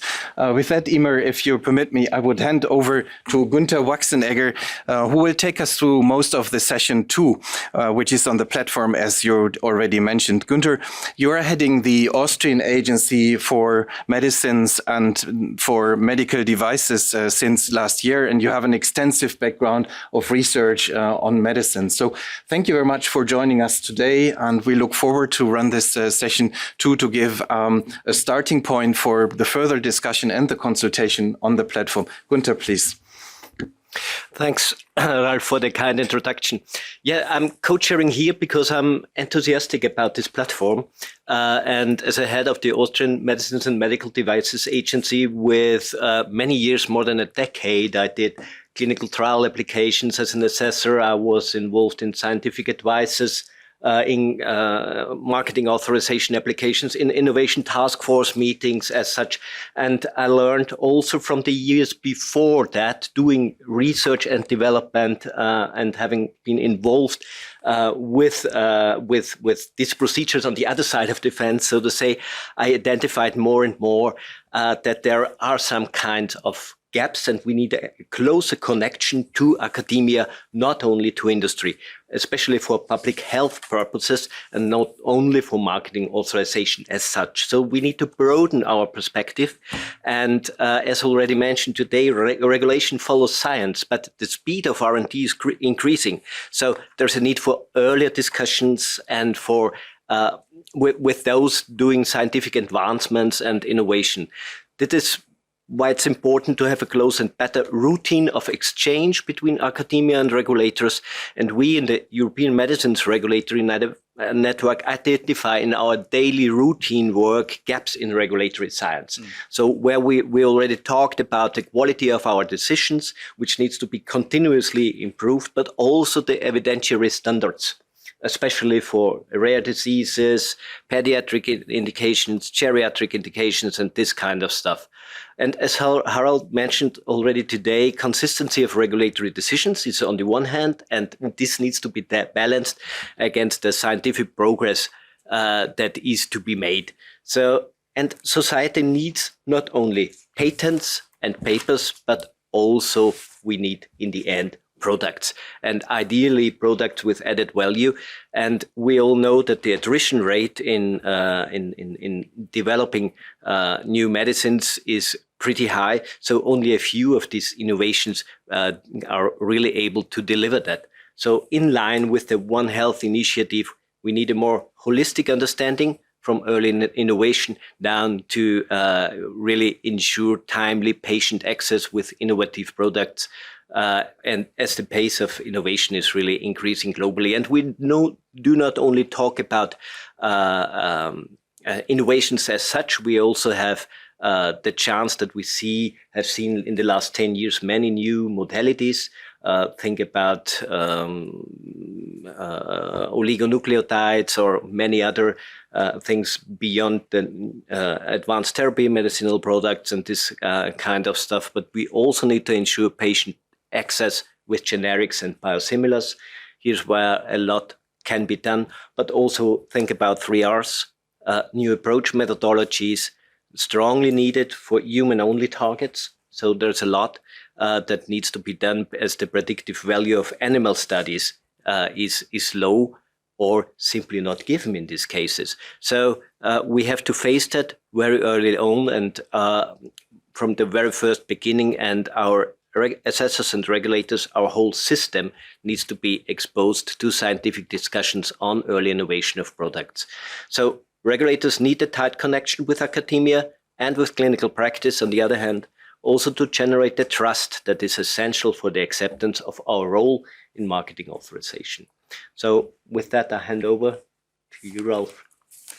Thank you very much, Günter, for this perspective. And I think it is a very nice segue into this session, which we want to build up in such a way that we also learn from how regulatory science research was done in the member states of the European Union. And so it's the same setup as we had in the previous session. We will have an introductory presentation, but this time starting with Marjon Pasmooij from the MEB. Günter, will you introduce Marjon? And then we will have the proposal and then the panel discussion, followed by some question and answers. And I invite everyone online, please, to submit their questions so that we can pick them up in this session or in the final multi-stakeholder panel session. So with this, we hope that this session gives you a good idea of how the system is integrating, as Günter, you have reminded us. And back to you to hand over to Marjon, please.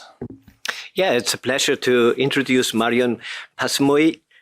She heads the scientific department of the Dutch Medicines Evaluation Board since 2018, and her team coordinates the regulatory science activities there, where the MEB is involved in. So she's in parallel associate professor of drug regulatory science at the Utrecht University and co-chair of the Regulatory Science Network in the Netherlands. So Marjon is, in her background, she studied cell biology in Wageningen, did her PhD at the University Medical Center Groningen on rare genetic skin disease. She's also part of the EMA-HMA-EU Innovation Network, facilitating the development of innovative medicines, and she's a member of the Therapeutic Scientific Committee of the International Rare Diseases Research Consortium.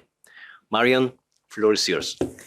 Yeah, thank you, Günter, for this very nice introduction, and good afternoon here in the room, and good morning, good afternoon, good evening at home. So in my presentation, I will tell you more about the evolution of regulatory science in the Netherlands. I would like to start first with an overview of the regulatory science program of the Dutch Medicines Evaluation Board, and subsequently I will tell more about the factors that have led to this surge in regulatory science activities in the Netherlands. So science is really the basis for the assessment work that we're doing as one of the national agencies in the European Medicines Regulatory Network. So that is one of the core values. And that's logically then also connected to regulatory science, because the assessments have a scientific basis. And that's why the MEB has a regulatory science program, which has been already in place since 2011. And Bert Leufkens, who is also here today, and Christine Gispe, my predecessor, were also instrumental in starting this regulatory science program. So displayed on the slide is the Science Policy 2020-24, which has 8 themes varying from replacement, reduction, and refinement of animals tests. Mentioned already before, the 3 R's, which are important to personalized medicine biomarkers and safety and effectiveness after authorization. And the other, Towards Tomorrow, is a brochure that describes really in detail like the activities that we're involved in and all the projects, and both documents can be found online. Currently, we're working on the Regulatory Science Program 2025, and was mentioned as well, there will be also focus on the pharmaceutical, new draft pharmaceutical legislation, and also the link to the veterinary medicines, which can be even made better. So the underlying principle that we're doing regulatory science research is really because we want to improve the system and advance regulatory innovation. And we have to ask ourselves the questions, are we doing things properly? Do adjustment need to be made on the basis of new knowledge? And are we prepared based on our current knowledge and expertise for change and innovation?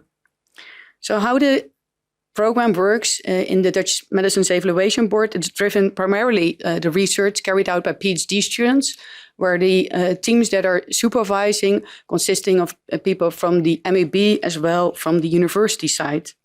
And maybe good to mention that several MEB employees have also a double affiliation connection with different universities. So here are those 24 PhD students that are doing the research currently. And they're coming, or they're linked to 7 different universities in the Netherlands. And I would like to highlight a specific example of regulatory science now, which has a clear impact. So In case of developmental toxicity testing, since thalidomide, 2 species reproductive toxicity testing was required. And the 2 studies from Peter Teunissen, he looked at, are those species, both species, still needed? So an analysis was conducted of 380 pharmaceuticals with rat and rabbit data, and they were relatively equal in sensitivity, and also the severity incidence was similar. So that brings us to the question, if they're comparable, you should be able to use just 1 species. And his research, together with other research data, of course, has led to the revision of the ICH guideline, where 1 species for dose range finding and in vitro studies are sufficient before phase 3. If phase 3 will be conducted, then 2 species are needed. But it had really led to hundreds of thousands less laboratory animals that are needed. So Peter Teunissen is still connected to the MAB as a senior clinical assessor and also in the EMA 3R working party, and currently co-supervising 2 PhD students. I would like to highlight the paper from this year, where the data from previously was used, and also new data was included as well, and which really discussed the added value of second species. So I would like to change now sort of gears, coming from like this overview of regulatory science program in the Netherlands, like why do you have now this earth search from different regulatory science activities in the Netherlands? And there we could identify sort of 3 pivotal episodes: the TI Pharma Azure project, the MAB as catalyst of the big jump, and RSNN and multi-stakeholder engagement. And the following couple of slides, I will dive more into detail in each of those episodes. If you want to have much more details, you can also look in the publication that is highlighted in Clinical Pharmacology and Therapeutics.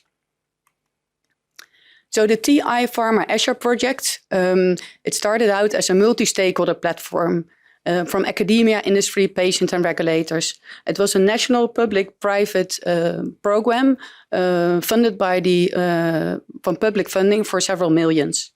And looked at identifying, evaluating, and removing regulatory barriers for bringing efficacious and safe medicines to the patients. And there were several topics discussed. So it really varied as well, from non-clinical and clinical data to study design or to biomarker-guided patient selection. And many regulators were also involved. So the threshold to involving regulators may already be lowered based on that for the subsequent years. And this also paved the way in a transdisciplinary research setting the road to a modernized regulatory landscape. So the second episode or time frame that we could distinguish was that the Dutch Medicines Evaluation Board started to invest more in interactions with academia, clinic, and other stakeholders. It's good to mention that in the board that we're having, many are working also professors and conducting researchers in the universities, and they're supported by the agency. So already like in documents from 1993, they could see that the research was feeding into the discussions that were in the board. So the model that we have for the PhD students that we finance ourselves, and we also acquire quite some funding from the National Growth Funds in the Netherlands or IHI projects or Horizon Europe. So definitely the 24 PhD students that I showed before, we do not finance ourselves. But the ones that we do finance ourselves, they're working 50% of the time on their PhD trajectory and 50% as an assessor and expert at the MAB to really sort of have this connection to the different roles. So really like the daily regulation feeding into the regulatory science projects and the outcome of the regulatory science feeding into the discussions that we have at the agency, but also in the working parties or committees at the European level. So the role of the MAB as a co-rapporteur or rapporteur for centralized European procedures, or being in the lead for scientific advice procedures, or of course the national procedures, is also that it's considered important from the agency to have these experts involved in these scientific discussions to reach this sustained critical thinking. The last one I would like to mention is the Regulatory Science Network Netherlands and the multi-stakeholder engagement, which started with the first discussions in 2015, and is a network of experts from government bodies, academia, patient representatives, and industry. With 3 co-chairs, Marieke de Bruijn more representing academia, Jacques Bot more from the industry side, the Association for Innovative Medicines in the Netherlands, and myself from the regulator side. So we do organize specific expert meetings and workshops to hear also really this multi-stakeholder input. And there's also a dedicated group on advanced therapies, co-chaired by Laurens Bloem and Renske ten Ham. So bringing back to the same figure, but a sort of different change in orange, because there's really these changes that took place in this time frame on the medicinal product legislation changes. And a lot of the regulatory science research is also connected to analyzing what was intended with the regulation is really also the outcome of it. And maybe even also for the draft pharmaceutical legislation, sort of steer the discussions about it. From the RSNN, we recently organized a meeting on the definition of unmet medical need, for instance. I just would like to mention, coming to my last slides, what kind of regulatory science research topics were discussed then in the Netherlands. So it's really broad, from quality, looking into quality attributes for biosimilars, to also like child or elderly friendly formulations. Non-clinical was of course already mentioned, but post-approval, we're quite strong in pharmacovigilance aspects, and looking at the system like uncertainties and benefit risk or decision making. So with this, I would like to mention, I think it's really important that regulatory science, we do that together to improve the system and enhance innovation. And from the Dutch agency, we are really willing to share all this information and the learnings that we have experienced like over the last 15 years almost. And in 2022, talk started with Bert Leufkes and myself with the EMA for a European platform for regulatory science research. And like in the last year, we have done a lot of work on it and leading also to today. And I'm really looking forward to explore this road or go on this road with you all. And with that, I would like to just mention my contact details. And we also have a regulatory science LinkedIn page where we do share publications that are ourselves involved in, but also definitely publications of others. And thank you.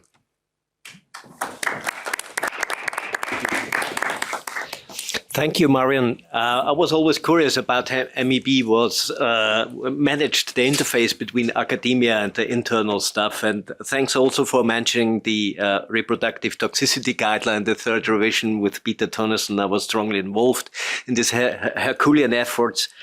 So this was really a good example how research gaps were identified, managed together with academia, and collected good data and delivered new conclusions. So with that, I would like to introduce Liese Barbier. Liese is a scientific officer in the Regulatory Science and Innovation Task Force at the EMA.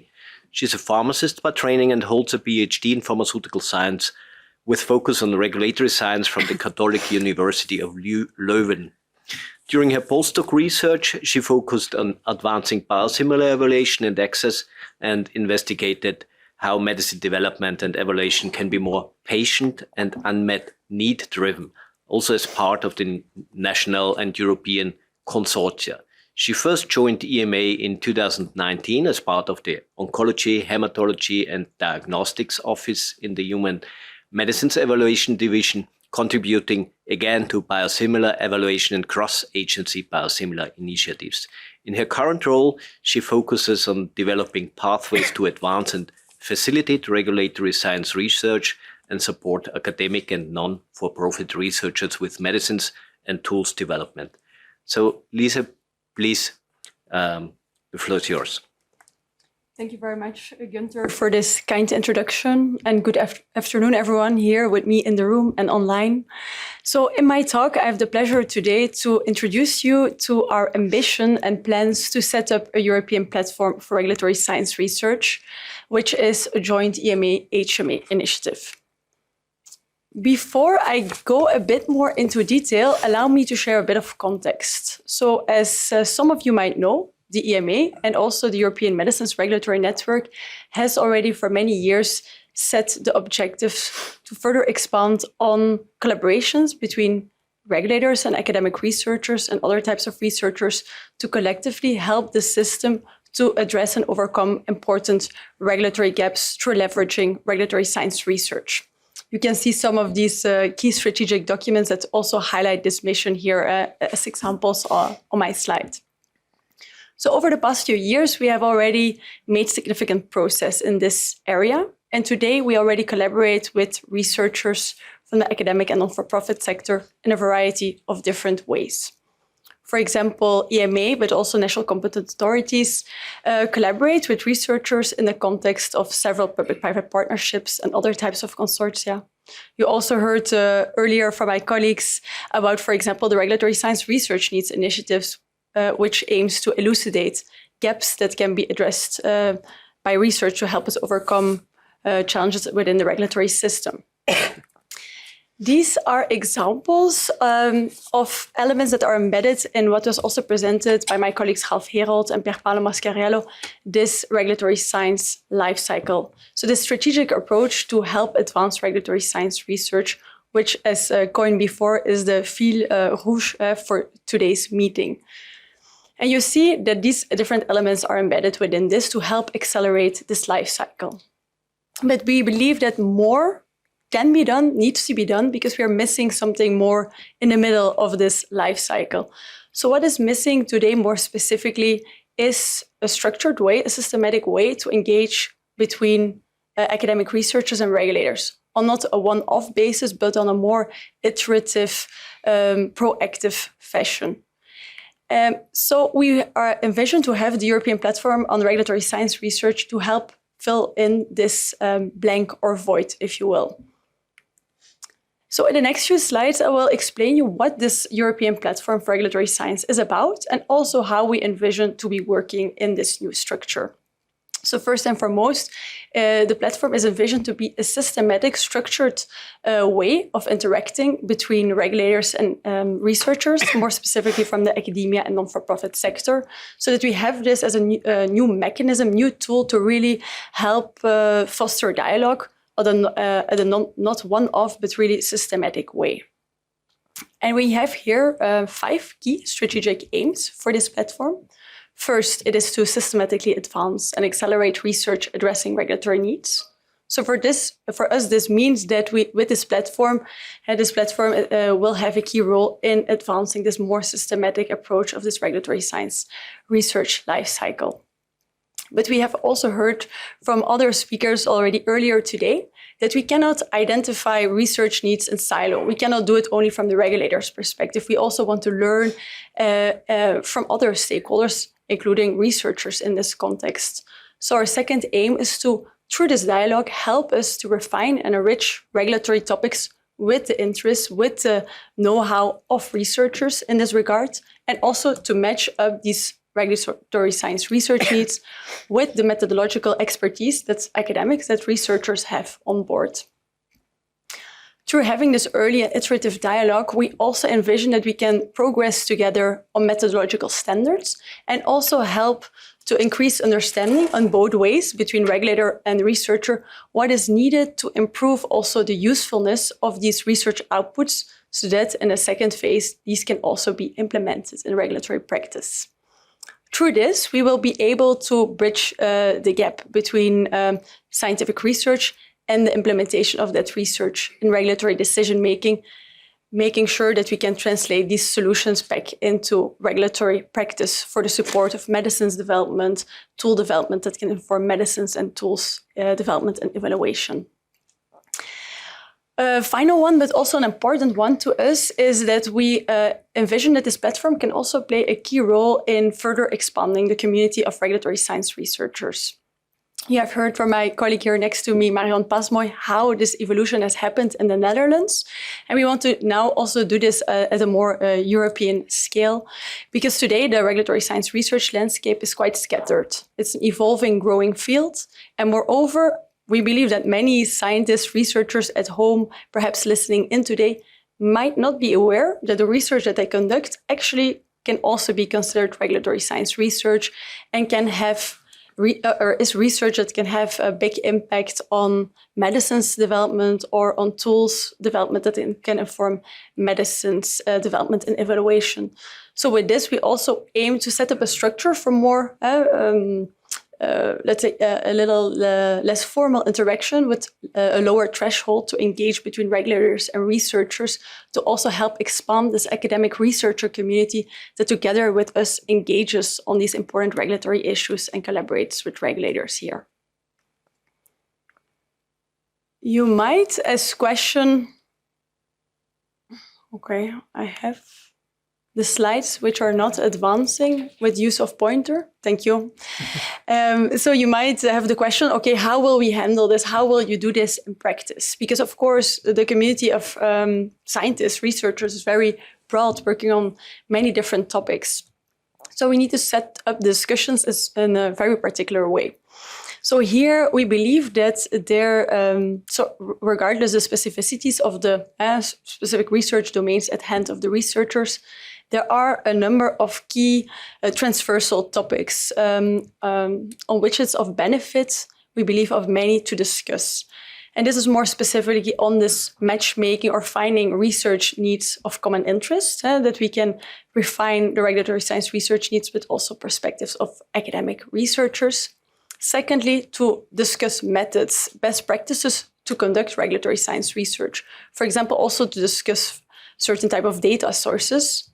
And third, also discuss best practices for translation and impact. How can we now make sure, or how can we set up these projects in such a way that in the end, also downstream, it can have impact in medicines development, tools development, or evaluation and regulatory practice.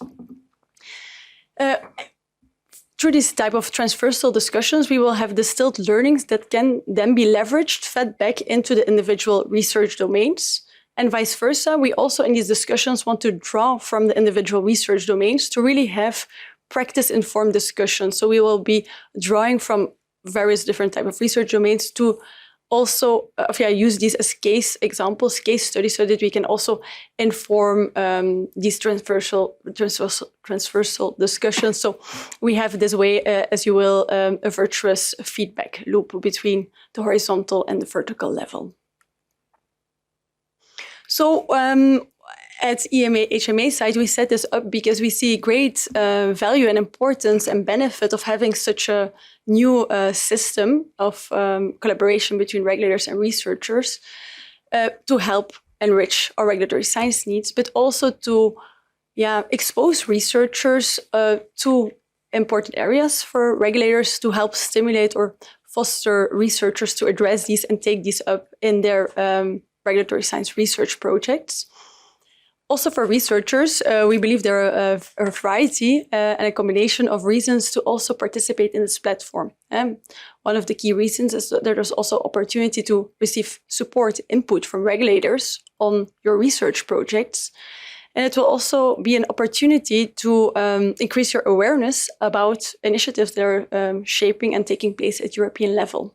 Vice versa, there's an opportunity to showcase and further highlight and increase visibility of research lines at the European level and seek collaborations with regulators and also other researchers across member states and beyond. And this, in the end, to the benefit ultimately of the patient, of public health, because in the end, we will have research outputs with increased translational value and impact on regulatory practice. If we can have next slide, please.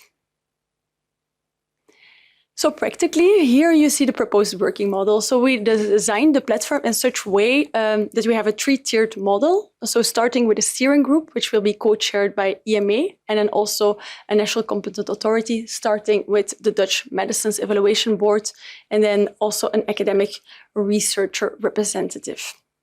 We also invite other stakeholder groups such as patients, healthcare professionals, industry, and health technology assessment bodies to also participate in the steering group.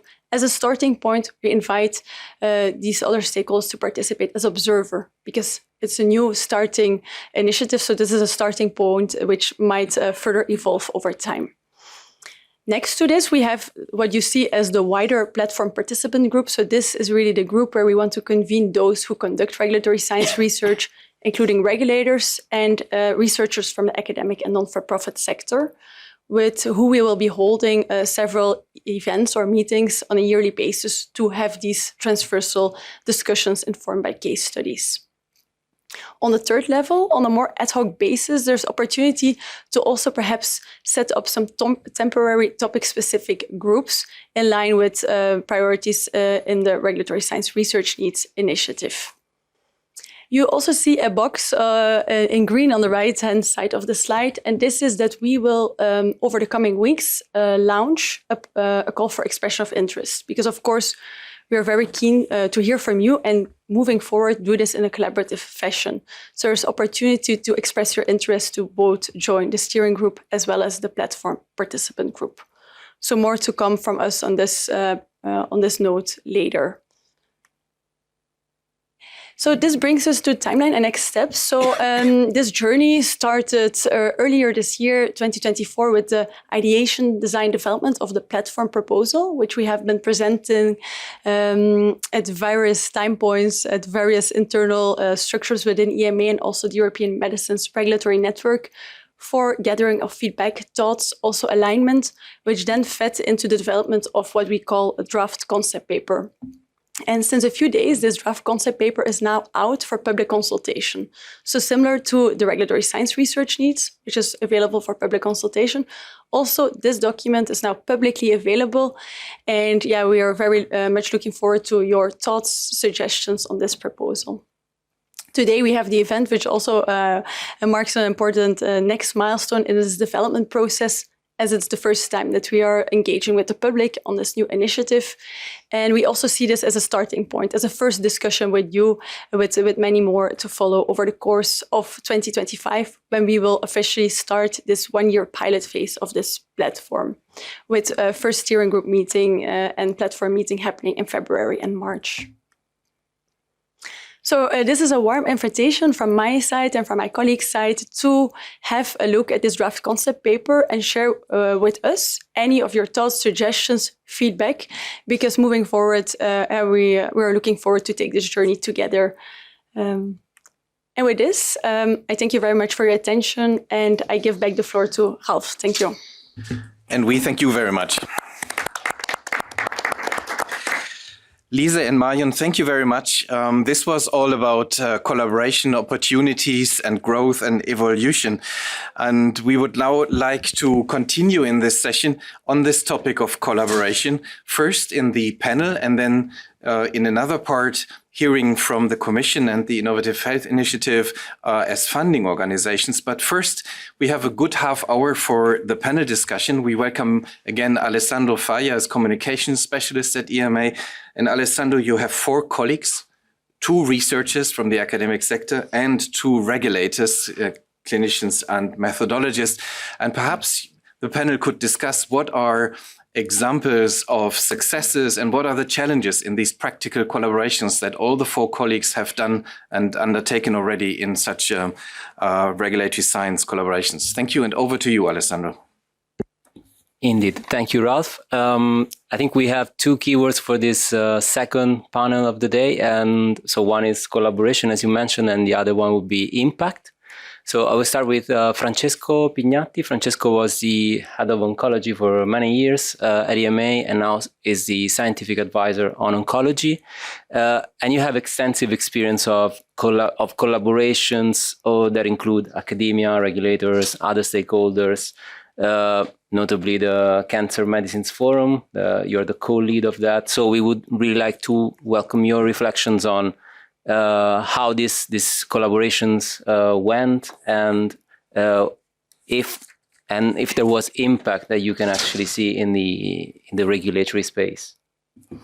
Thank you, Alessandro. And I promise I will be short also because I have to be at another meeting in exactly 9 minutes. But I thought about 3 examples that are really close to my heart and are slightly unusual. The first one has been mentioned before.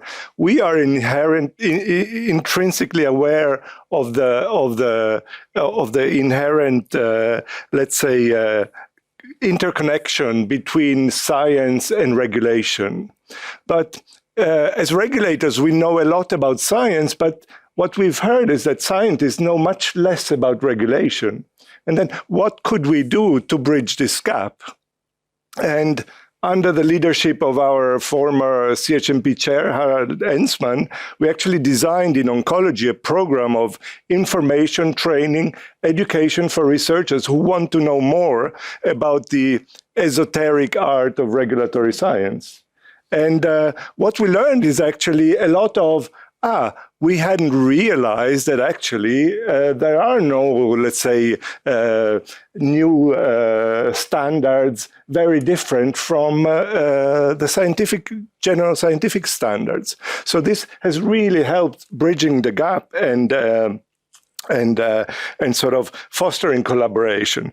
Another type of collaboration came a few years ago when a number of academics and industry were interested in patient preference studies. And so they set up a consortium, and we guided this consortium saying, whatever comes out, yes, we are interested in very nice publications on this, but that's not all. This has to have some type of regulatory input if you want your work to really be seen. And so on several occasions, as this partnership called Prefer was set up and then conducted, and then afterwards led through regulatory qualification. And that was not the end of it. We even brought it as part of a harmonization exercise at the level of the International Conference of Harmonization. And now there is a new guideline, E22, that is being designed together with regulators worldwide. So that is an element, this sort of space where the regulators work worldwide, which is extremely important. And the last example is our Cancer Medicines Forum. Under an initiative called the Pathfinder, we have looked at ways that regulators can help other researchers and academia achieve some of their objectives. And here we were confronted with a problem which is unusual, which is, with the pace of innovation that you have in oncology, so many new drugs in the last decades, but so many open questions still on how to bring these drugs into the clinic, which subgroups, which dose is optimal, and so on. And now this is a field where we as regulators are very limited in terms of agency, how we can contribute. But what we can do is to bring attention to these questions. So we, with the help of Denis Lecombe from ERTC, we set up this forum, inviting all of the major stakeholders. And although we cannot, let's say, co-design studies with them, but we can help them prioritize the research questions and identify what are the bottlenecks, so that we can all try to solve them. So what have we learned through these three examples is that open communication between the two, let's say, groups and broadly among stakeholders can really help address some of the challenges, some of the miscommunication, and highlight opportunities for collaborations. Second, that we are held to account as regulator to constantly look at ways to evolve our regulatory standards to meet the demands of researchers. And so I hope these three examples are useful to sort of see how regulators can also be a partner in research and not just vice versa. And I hope I don't jeopardize your meeting, but I would just have a curiosity if you learn any specific factor, I mean, ranging from even differences in how people think, coming from one field or the other. So if there are any specific factors that you think can help, for example, communication, that we all agree it's an important tool. Yeah, I think it's really the realization that we think the same, that we are all, evidence-based. We all want a science, be it regulatory applications, being academic applications or clinical. We want a science that is evidence-based and that follows same criteria. And I think this realization that we're speaking the same language is really the most important thing. Thank you. Thank you, Francesco. And now I go to Professor Sofia Samodelov from the University of Zurich. You are currently the project coordinator of TransBioline, which is a project dedicated to the development, validation of biomarkers for safety, for new basically safety biomarkers. Can you also share your experience in coordinating and working in such a project that brings together academics, regulators, and also the industry? Yeah, I can only repeat that it's really important that everybody is speaking the same language, or at least is able to align and speak a similar language when you're working in these types of projects. There are different stakeholders involved in these across the private sector and the academic sector, also SMEs involved for various reasons. Everybody has a different reason to be involved in such a project, their own impact that they would like to have for themselves or their institution or company.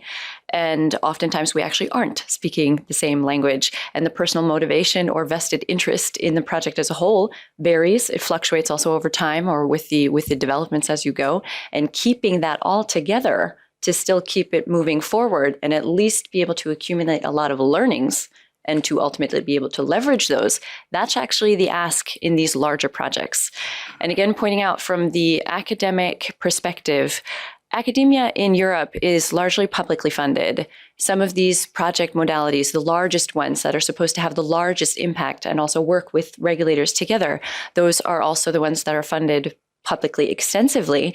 And we kind of also have from the academia side, the role or the obligation to use that funding wisely and to give back to society and give back to the patients. So to improve patient safety, to help clinicians make better decisions, to help drug developers make better decisions when they are also running their own clinical trials, and to help regulators make those better decisions. So where academia has this kind of obligation to do so anyway, considering the public funding, we still have a different end goal. We are looking to learn. We're not always thinking about how our research can have the largest impact.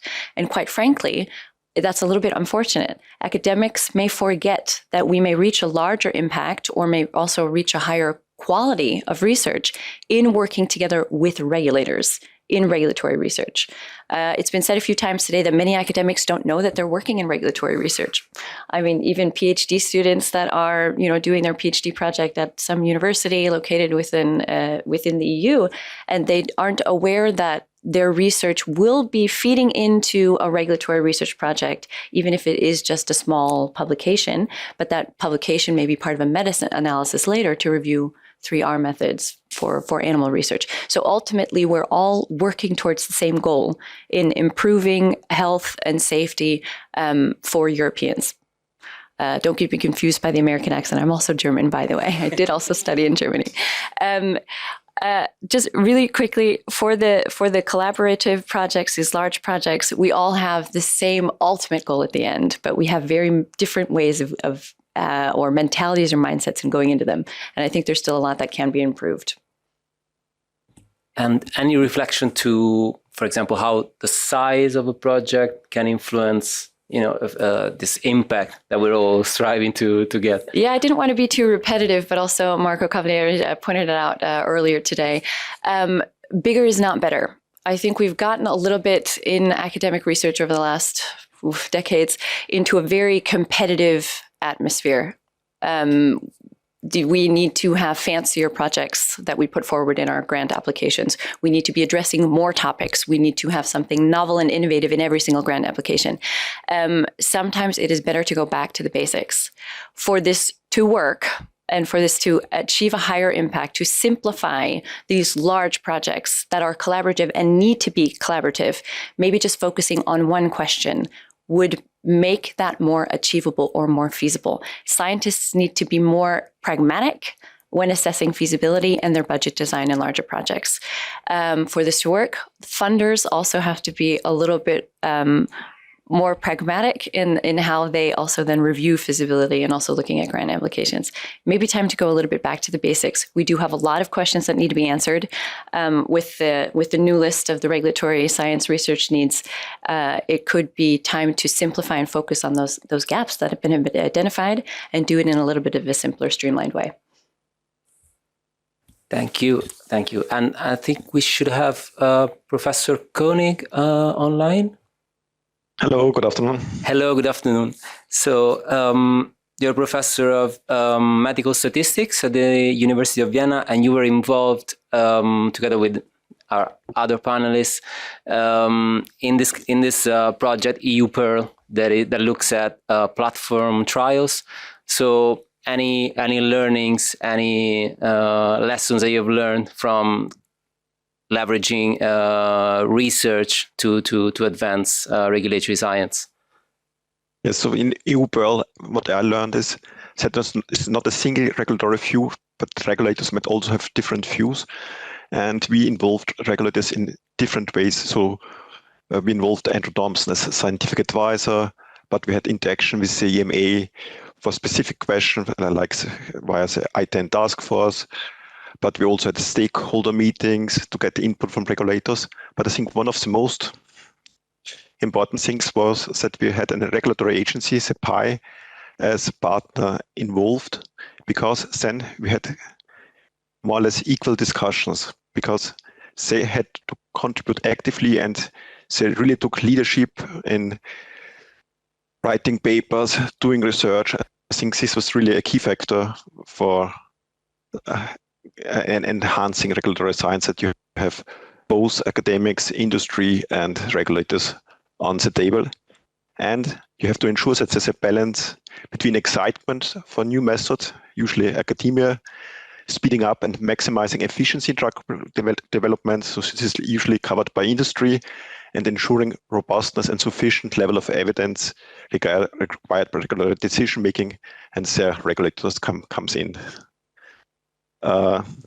However, if you involve regulators, I think you also have to think about conflict of interests, because if you're involved in a project and you have to assess the outcome later on in a marketing authorization, you might be biased. So we also have to think carefully about which conflict of interests introduced, which are not obvious.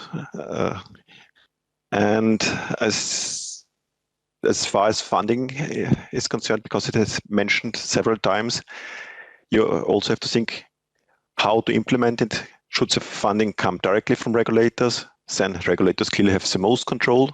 But how to ensure that active involvement of regulators with funded researchers is a partnership among equals researchers.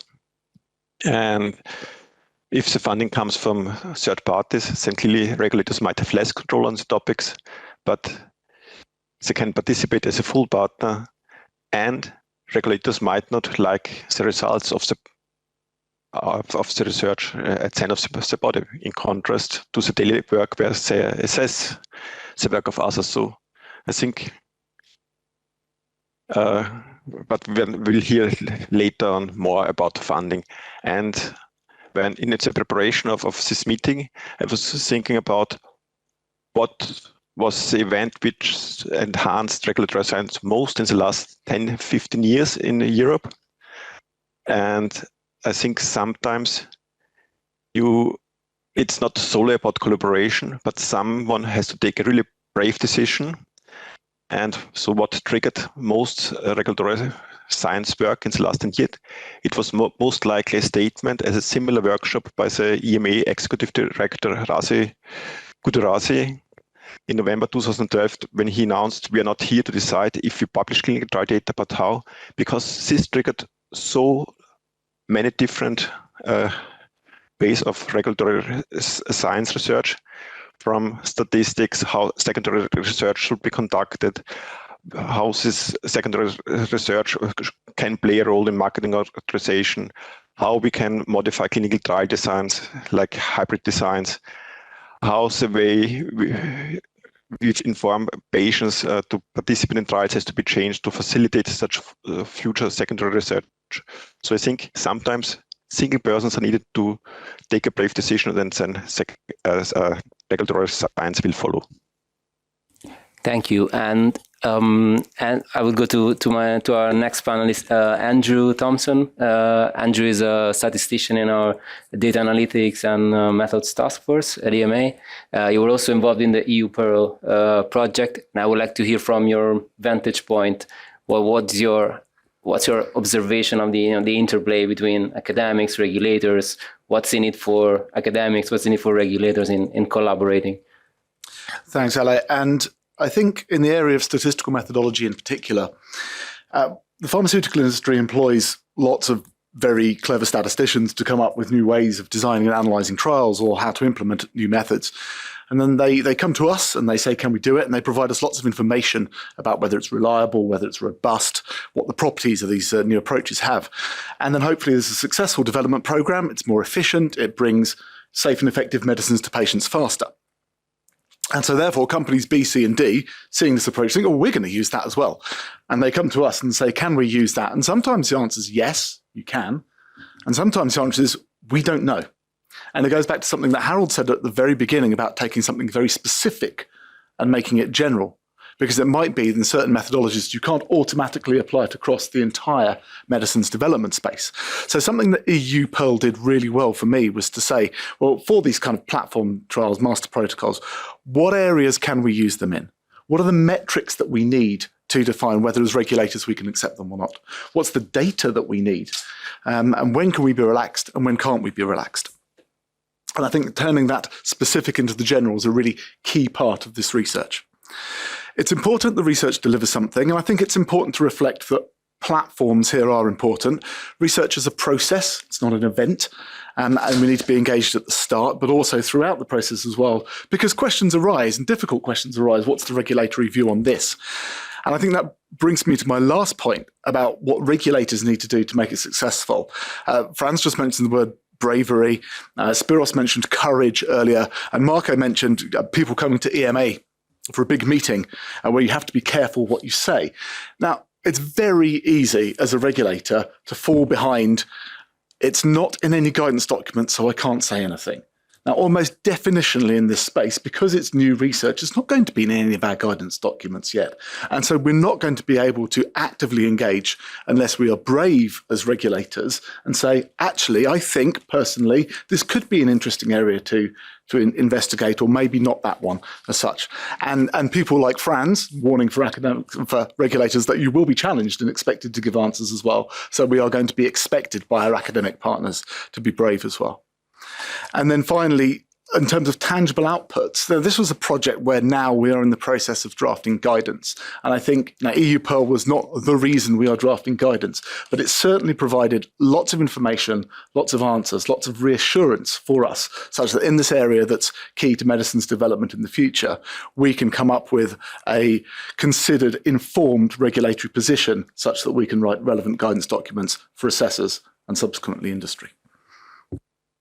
Thank you. And personally, I quite like this, let's say, dichotomy between the people who are doing maybe very specific research and are not aware that that same research might be helpful for the regulators, and brings us back to an underlying theme of this discussion throughout the two sessions, which is how do we reach the unawares? So the people who are actually doing this research and are not aware that it could be of help for regulators.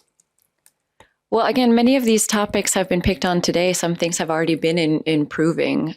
For instance, the involvement of regulators in these types of projects. Transbioline is a little bit older, so we had the advisory board members from the EMA and the FDA in our project. We've already taken a step over the last few years in integrating regulators into the projects in a more active capacity. Again, active involvement was said, so getting this actual feedback more often or in a more regular basis is good. So the launching of this platform to also allow for another platform to get more information or more exchange is very timely. And I support it a lot. Thank you for the presentation on that as well. I think it will come down to implementation and seeing the actual value that this platform will add. That's something to be seen within the first pilot phase for sure. Picking up just a little bit on the regulatory science on the Netherlands, that excellent example of how that has been improving over the last years. That is also taking a bottom-up approach in terms of training and teaching, where younger career academic scientists are already implemented into that program.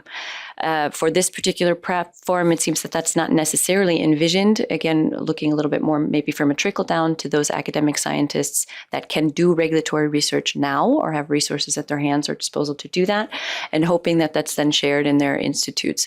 But again, on a broad level, in academic institutions in Europe, a lot more teaching or outreach about regulatory research is, I think, required in the short or the long term.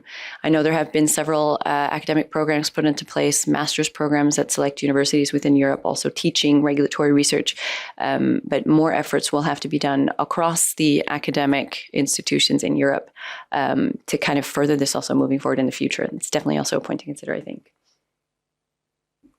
I think you all just committed to be influencers for this particular platform. Allies. We heard the term allies previously, also required, yes. Andrew, any thought also from your side on how to reach more academics?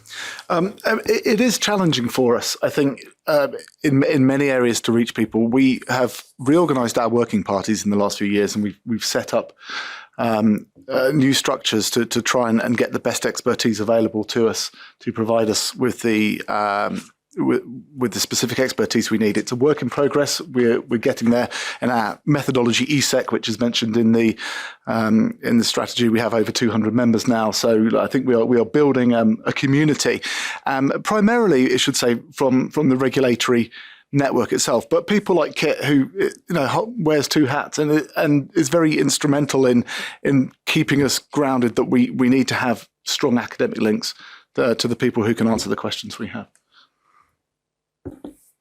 Professor Koenig, maybe also the same question for you. So how do we make sure, especially from your point of observation within academia, so how do we reach more researchers and make sure that they get involved? I think one of the most important things is that regulators have to be present at conferences, also at academic conferences, at smaller conferences, like jointly organized sessions or organizing webinars, because then you reach academia. So not just going to industry conferences, but to specific academic conferences. I think this will really help.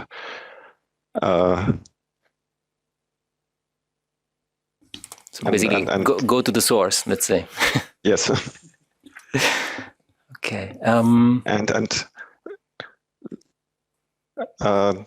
For me, one important role this regulatory science initiatives can play is in the development of guidelines, or when revising guidelines. I think many academics are not aware of which guidelines actually already exist and what's the content. So also provide training courses on the guidelines, and then utilize this platform to support guideline development, or set up projects to develop and evaluate the designs and analysis methods, but also think on meta-research on the impact of guidelines on specific issues, such as which trials were used for marketing authorization, which designs have been proposed to scientific advice. And there you can think about how to share the in-house data at CMA with academics to analyze this data, like which scientific advices have been given, for example. Thank you very much. I think we have gone through all of the questions, and we have some food for thought. So I'll hand it back to our organizers. Thank you. Yes, thank you. So it's my turn now to briefly introduce Tomasz Dylag.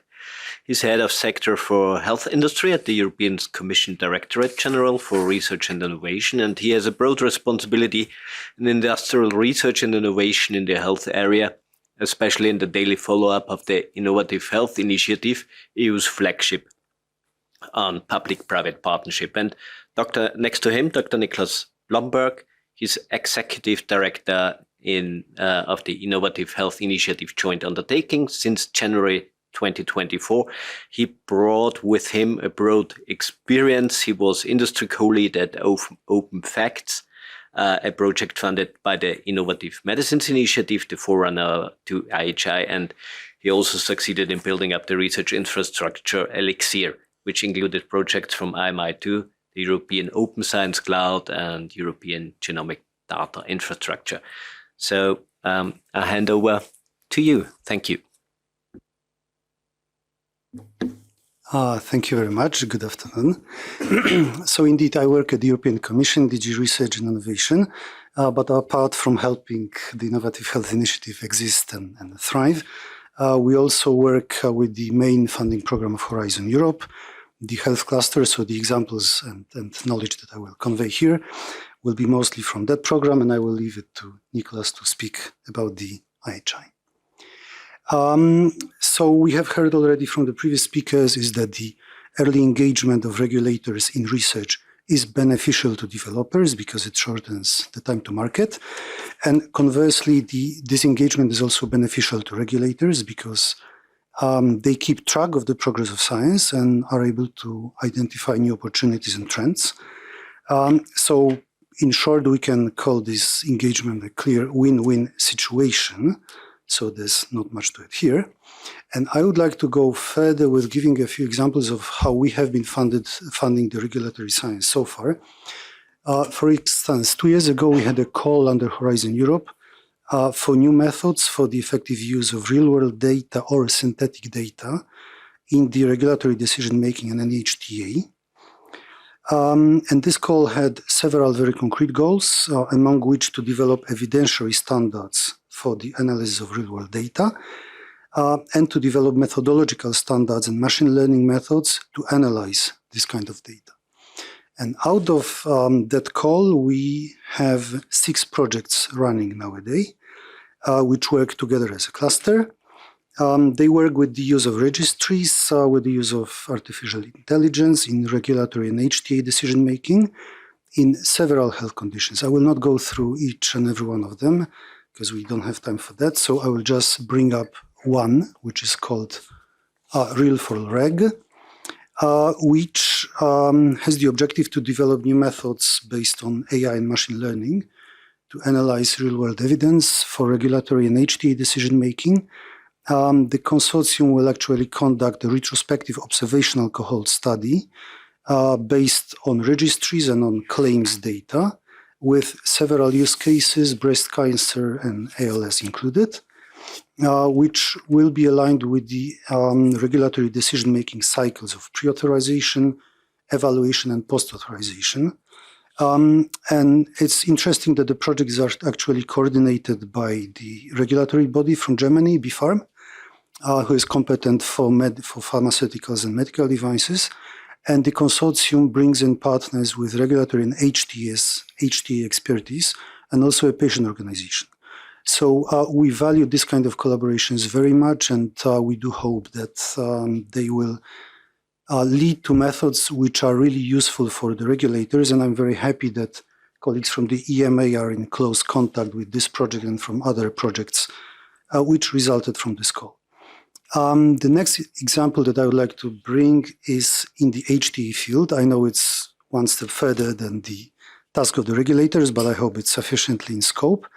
And here in this area, the same story is that the healthcare is constantly changing, and the methods used by HTA bodies still have to be up to this evolution and to what is needed with the new products which come to their assessment. This project is called Sustain HTA, which wants to make sure that the HTA bodies always use the methods which are fit for purpose. And also one of the objectives here is to facilitate the uptake. And I will not go into all the details, but I'd like to show here that a project like this can contribute an important policy objective, in this case, the implementation of the HTA regulation, in line with which the assessment of the comparative assessment of the value of new drugs will more and more be done at the EU level rather than at the national level. And this project brings together academia and as many as 7 HTA bodies from across Europe. So it is precisely with this kind of collaborations that we hope to make the impact in the years to come. And now, a bit in summary. So a bit of the things that I wanted to say were already mentioned earlier this afternoon, is that absolutely the researchers from academia and from industry need to be aware of the regulatory requirements. In health cluster of Horizon Europe, over the years, we have been putting more and more emphasis on the translation of research into clinical use.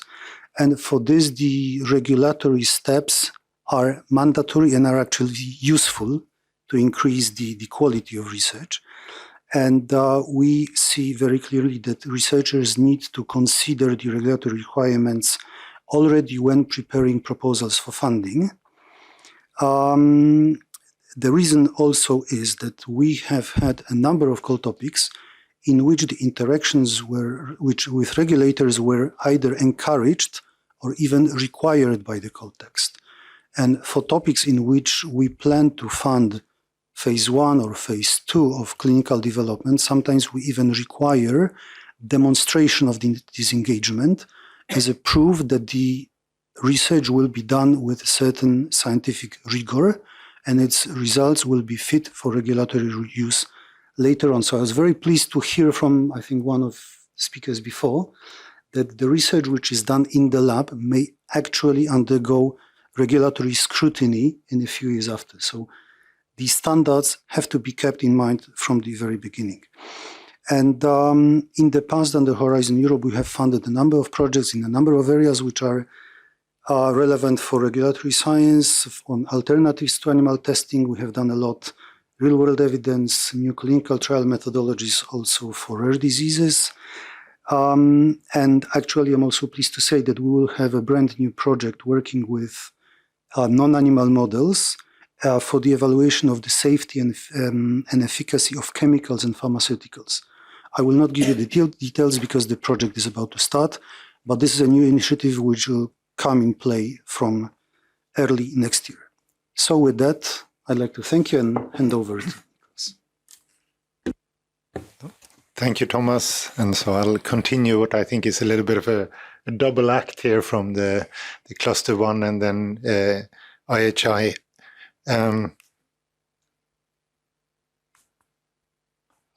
Yes, was too eager. So IHI is the Europe's public-private partnership for health research. So we are, and I'll come back to that, we're half funded by the European Commission and we're half funded by the industry associations in health. So that's FPF for pharmaceuticals, but also the medical device and digital health and the large in vitro diagnostics companies. So we've fund in the broad spectrum of health, but a lot of the projects that we are funding is focusing on regulatory science, and I think we've seen some of them already today. Ralf mentioned already in the introduction era for TB on the hollow fibers. We have the presentations from Transbioline, Prefer, and EU Pearl, of course, and so it's really nice to see the results are coming forward. So what I wanted to do is just to give, in this presentation, give a little bit of a context and then build on how we complement the work within sort of the Horizon 2020 Cluster 1 calls. So as I said, we are the public-private partnership for health research. And what this really means is that we're trying to bring together a very large number of different stakeholders in our projects. So it's academic researchers, also healthcare systems and healthcare providers. We have quite a few projects led by healthcare regions, for instance, large companies, but also SMEs. But I think importantly, also patients and civil society group and regulators. Many of our projects involve regulators, EMA in some cases, but often national regulators and competent authorities and health technology assessment bodies. And I think that's something that we actively encourage. We like to play the sort of role of a neutral actor in the European system where there is a sort of a robust framework to do large-scale collaborations across all of these different organizations. What is really special with IHI is that each and every of our projects is a public-private partnership. So half the funding, and that's the funding essentially for the public organizations and the SMEs, are coming from the European Commission, is public funding, but the industry contributes in kind, and that's another 50% of the resources within the project. And I think, and I'll come back to that, but I think it's really important to think about this not as cash. This is in-kind contribution, and that means that the companies are contributing resources, knowledge, people. I think about 40-45% of that in-kind is actually staff costs.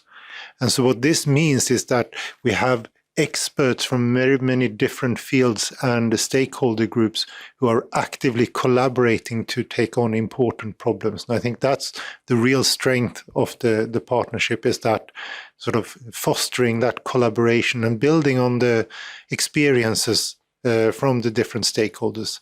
And in that area, I think and we've seen that one of the really important contributions from industry, I think, is the regulatory strength. So many of the companies, of course, have very good regulatory science and regulatory departments. And I think our projects benefit from that experience. And that's a very good way of having knowledge transfer back into academia around these issues. And that means, and I think we really think about the program, but also the projects as, if you want, as a DNA. And so on one strand, you have industry, and on the complementary strand, you have the civil society, academia, healthcare. And it's really, if you get the hydrogen bonds right, and you get quite strong bonds and a very effective projects. And I think that's really what we are trying to foster, and find the right topics where we can draw on that complementarity. And I think that's part of the complementarity with also Horizon Europe and Cluster 1. Not every problem or challenge is a good challenge for IHI. Some of them are better funded completely out of the public resources.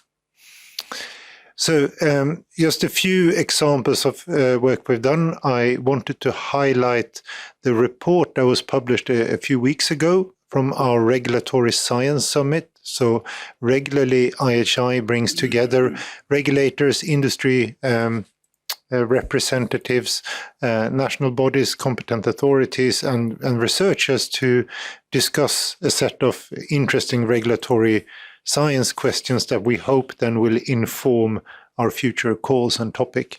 The report is on our website. There is a link when the slides are eventually published.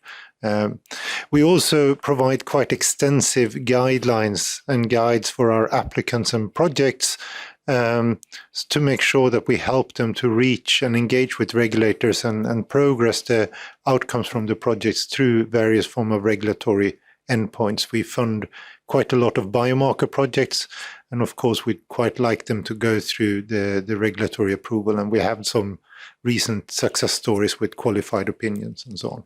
I should say that from IHI, a lot of this work is led by Nathalie Seigneurie, who's actually on the line today, so she might contribute with a good question or comment. But just to build on what Thomas said, who showcased the real-world data. So real-world data, real-world evidence have been a large area of investment also for IHI. And so these are some of the logos of the projects of the last couple of years.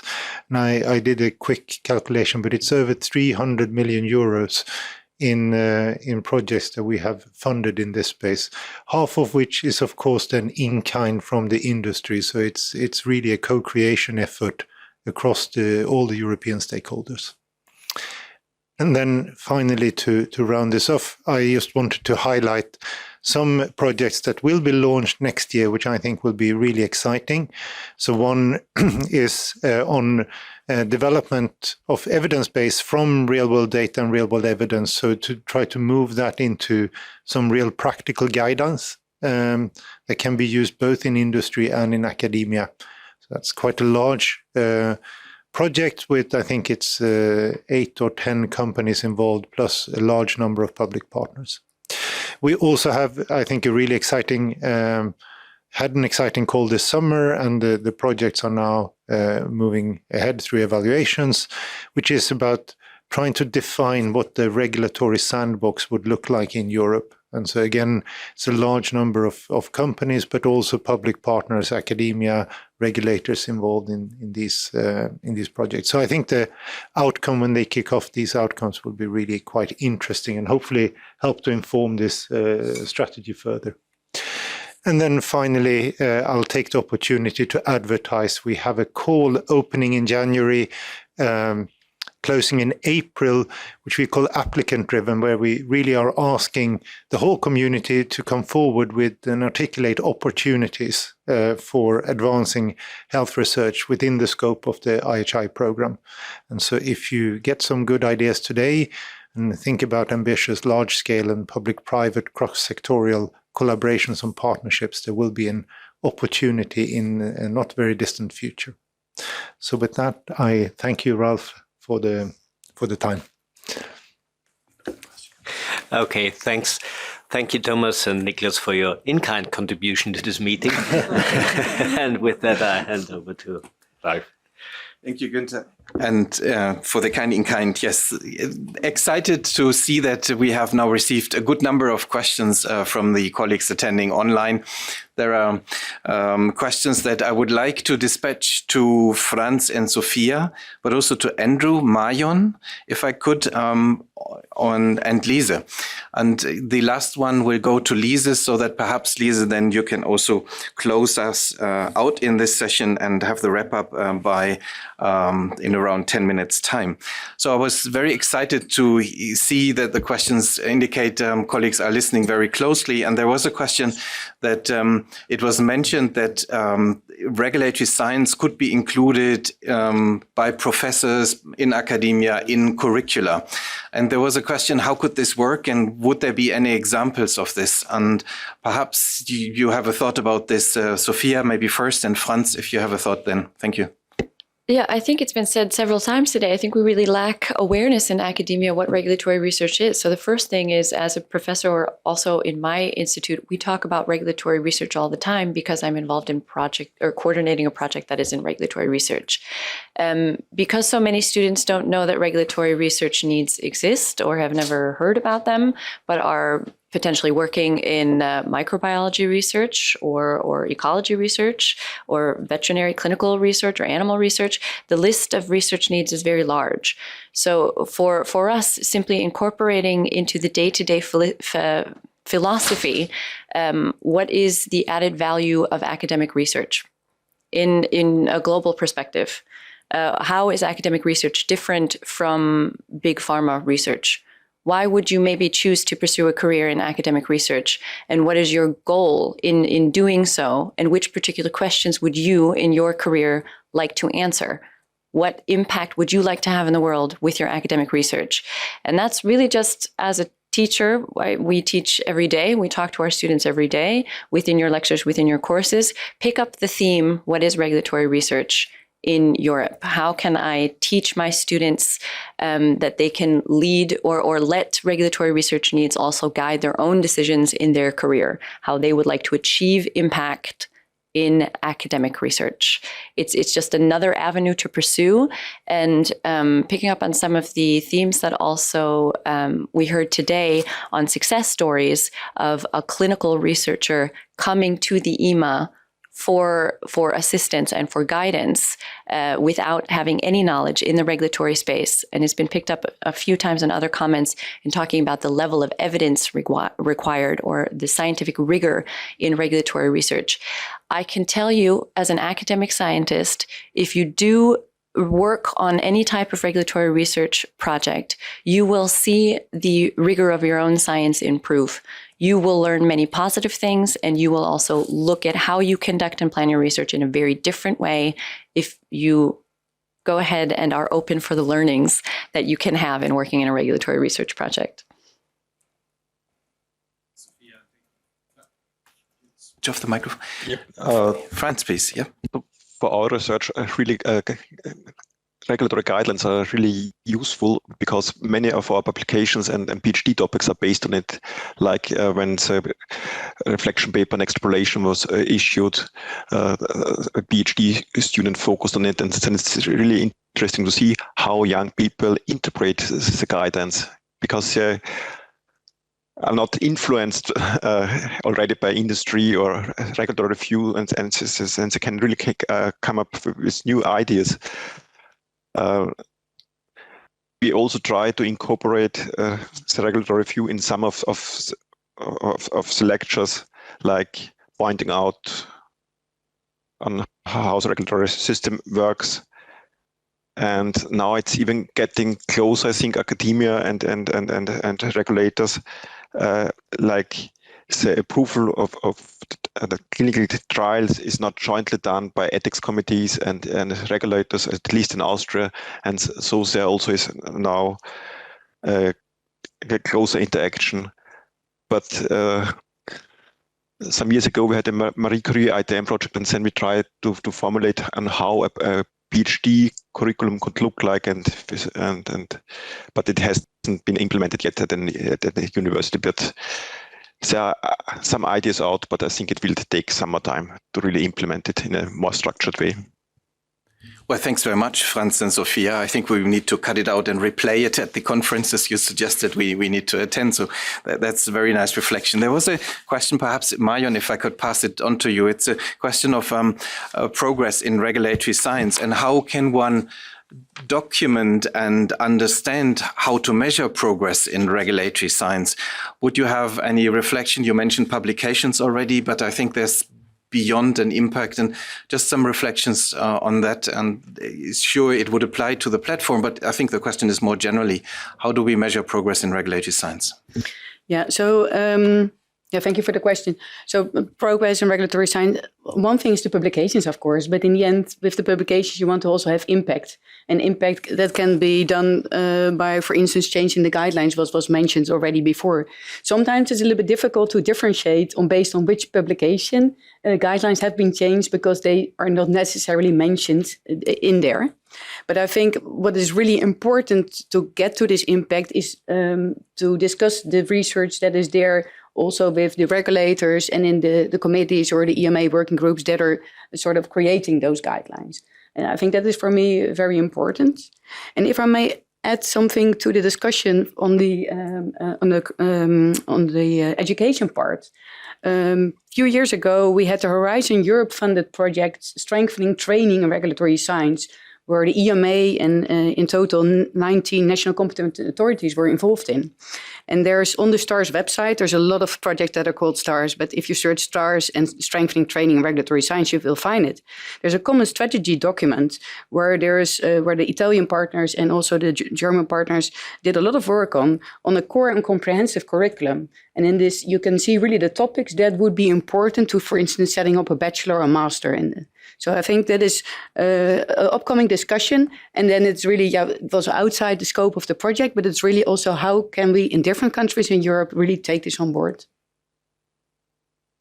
Well, thank you very much, Marjon, for these reflections. I think this is very helpful. Just last word, I think what is also important is also think about how to exchange people, not only from academia to regulators, like with the national expert scheme or with internships, but also how to involve regulators back at universities, giving lectures, giving seminars, and so on. Because this is, I think, also a missing link. I think also regulators should have the opportunity to work on regulatory science topic at universities. So it was really impressive to hear that in the Netherlands this system is already implemented, and that joint PhDs and also joint professorships. So this is the way forward. That there's an exchange of personnel as well. Excellent. I think that is a necessary complement to really have the bilateral and the bidirectional exchange deepened. And probably there are additional stakeholders that, of course, will come in just a moment in our multi-stakeholder platform. Just briefly, I would then just go to Liese for the final question. And Liese, there were some questions related to practicalities, and I take it as huge interest in the platform. And perhaps could you pick up some of the questions that were, who can be contacted, what are the next steps? And there was also a question of the funding calls, how does this relate to the platform? There maybe is a way to start by speaking about how how could do you have examples where EMA has helped academia in one way or the other? And that would allow you to close out now our session 2 after this fascinating discussion on the development in the country, in the member state, the European level discussion, and then the funders' information and our great panel. So over to you, Liese, and thank you for closing us out. Great. Thank you very much, Ralf. And it's great to hear all these many questions coming in, indeed showing also great interest from the audience online in what we are presenting. Many questions also. So first one is who should be contacted and what are our next steps? So here over the upcoming weeks, we will share actively a call for expression of interest for anyone who is interested to participate in the steering group or the platform participant group. We will also advertise on this via LinkedIn, and we will also be sending out targeted emails via our stakeholder database, so to healthcare professionals, patients, industry, academic researchers. And in addition, also those participants today to the event who registered via WebEx and indicated that we can use their details to contact them for further activities will also receive more information on this over email. We also have the draft concept paper available for public consultation. You can find it on our EMA webpage on all the different public consultations. We will also make sure to send you these links in the chat, and we will also follow up with a post-event communication. And many details on how we envision the platform to be set up and to run and practice you can find in there. I also noted this question from the audience on how funding is envisioned to work or be structured in the platform. So the platform itself will not have the opportunity to provide direct funding to researchers, but we are keen to invite funders to actually participate in the steering group and also in platform participant meetings to further share important opportunities to researchers, which then can help facilitate the conducting of this research. And also within EMA, there's to a certain degree also opportunity for tender and framework contracts. Then another question you had, I think, or the audience had is how we have been collaborating with academia. So we have been collaborating in a variety of ways. To give one additional example, is perhaps that we also have and offer academia briefing meetings in which we discuss with academics who develop medicine or a tool or a method that can be used in drug development or any type of regulatory science research question. So we have this type of dialogue opportunity to really go into the details of a particular question or a set of questions with regards to a particular individual development of medicine tool or a broader regulatory science research project. So in this context, we have been already actively and increasingly been doing this, but with the platform, we want to bring it to a higher, more transversal level, bringing together a wider group of academics to do this at a more strategic, systematic approach instead of having, or in addition to having these parallel, more individual conversations with researchers. Now, perhaps to also close off this session. So I think, I hope we can all agree that we have learned a lot from each other's experiences. So in this session, more specifically, we heard from our regulators, researchers on how research can have tangible impact on regulatory practice, and more specifically, how collaboration here can help us. Challenges are how can we further improve the building of mutual learning, understanding? How can we move and work towards speaking in a more similar language? I heard call for action to be brave. So let's all be brave, to also be allies, so work together on this. We also very kindly heard in-kind contributions from funders on how they also value regulatory science research and consider collaborations between researchers and regulators to be a win-win. And I think we can also say a very clear wish and expression of interest from regulators to take the next steps together to go faster and further together. So with this, I hand over back to our kind moderators, and thank you very much. Everyone, thank you very much to session 2 participants. Colleagues, we would now like to enter into our multi-stakeholder panel discussion, and we're excited for the next 45 minutes to be discussing in a broader set of stakeholders. We will consider the question, but it's mainly a discussion between the panelists and colleagues here in the room. And I have been humbly sitting next to a very patient colleague who I want to introduce. Professor Bert Leufgens is Emeritus Professor of Pharmaceutical Policy and Regulatory Science at the University of Utrecht. That's the acronym UU for. And it is a great pleasure because you have certainly had made a huge impact in terms of publications and papers, but more importantly, also had very practical impact in shaping regulatory science in the Netherlands, as we heard already from Marjon, and at the European level through the Pharmacovigilance Working Party, and then being the chair of the Dutch Evaluation Board, Medicines Evaluation Board, MEB, so that the link was strongly created. So, Bert, it's a huge honor to be joining our multi-stakeholder panel discussion with you together.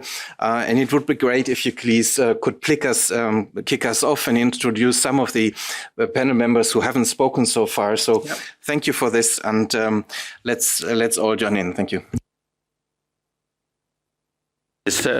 Thank you, Ralf, for this very kind, but it makes me very humble introduction. I have listened to all these conversations, so that was, I think, a very good task also, because I remember that and Spiros went back to the early ages of the EMA in Canary Wharf or London in the 1995. Actually, when I came into that building, there was no science there. It was very much on procedures and things should be done. But when you enter here now in the building, it's science and medicines and health, and it is also on your letterhead. So I think we make big changes, and I would like to congratulate you, Ralf, with Liese and Pierpaolo and team, etc., to make that platform no more visible. Because as we heard today, regulatory science is not new. Very often it's also hidden, because a lot of people do it but they don't know.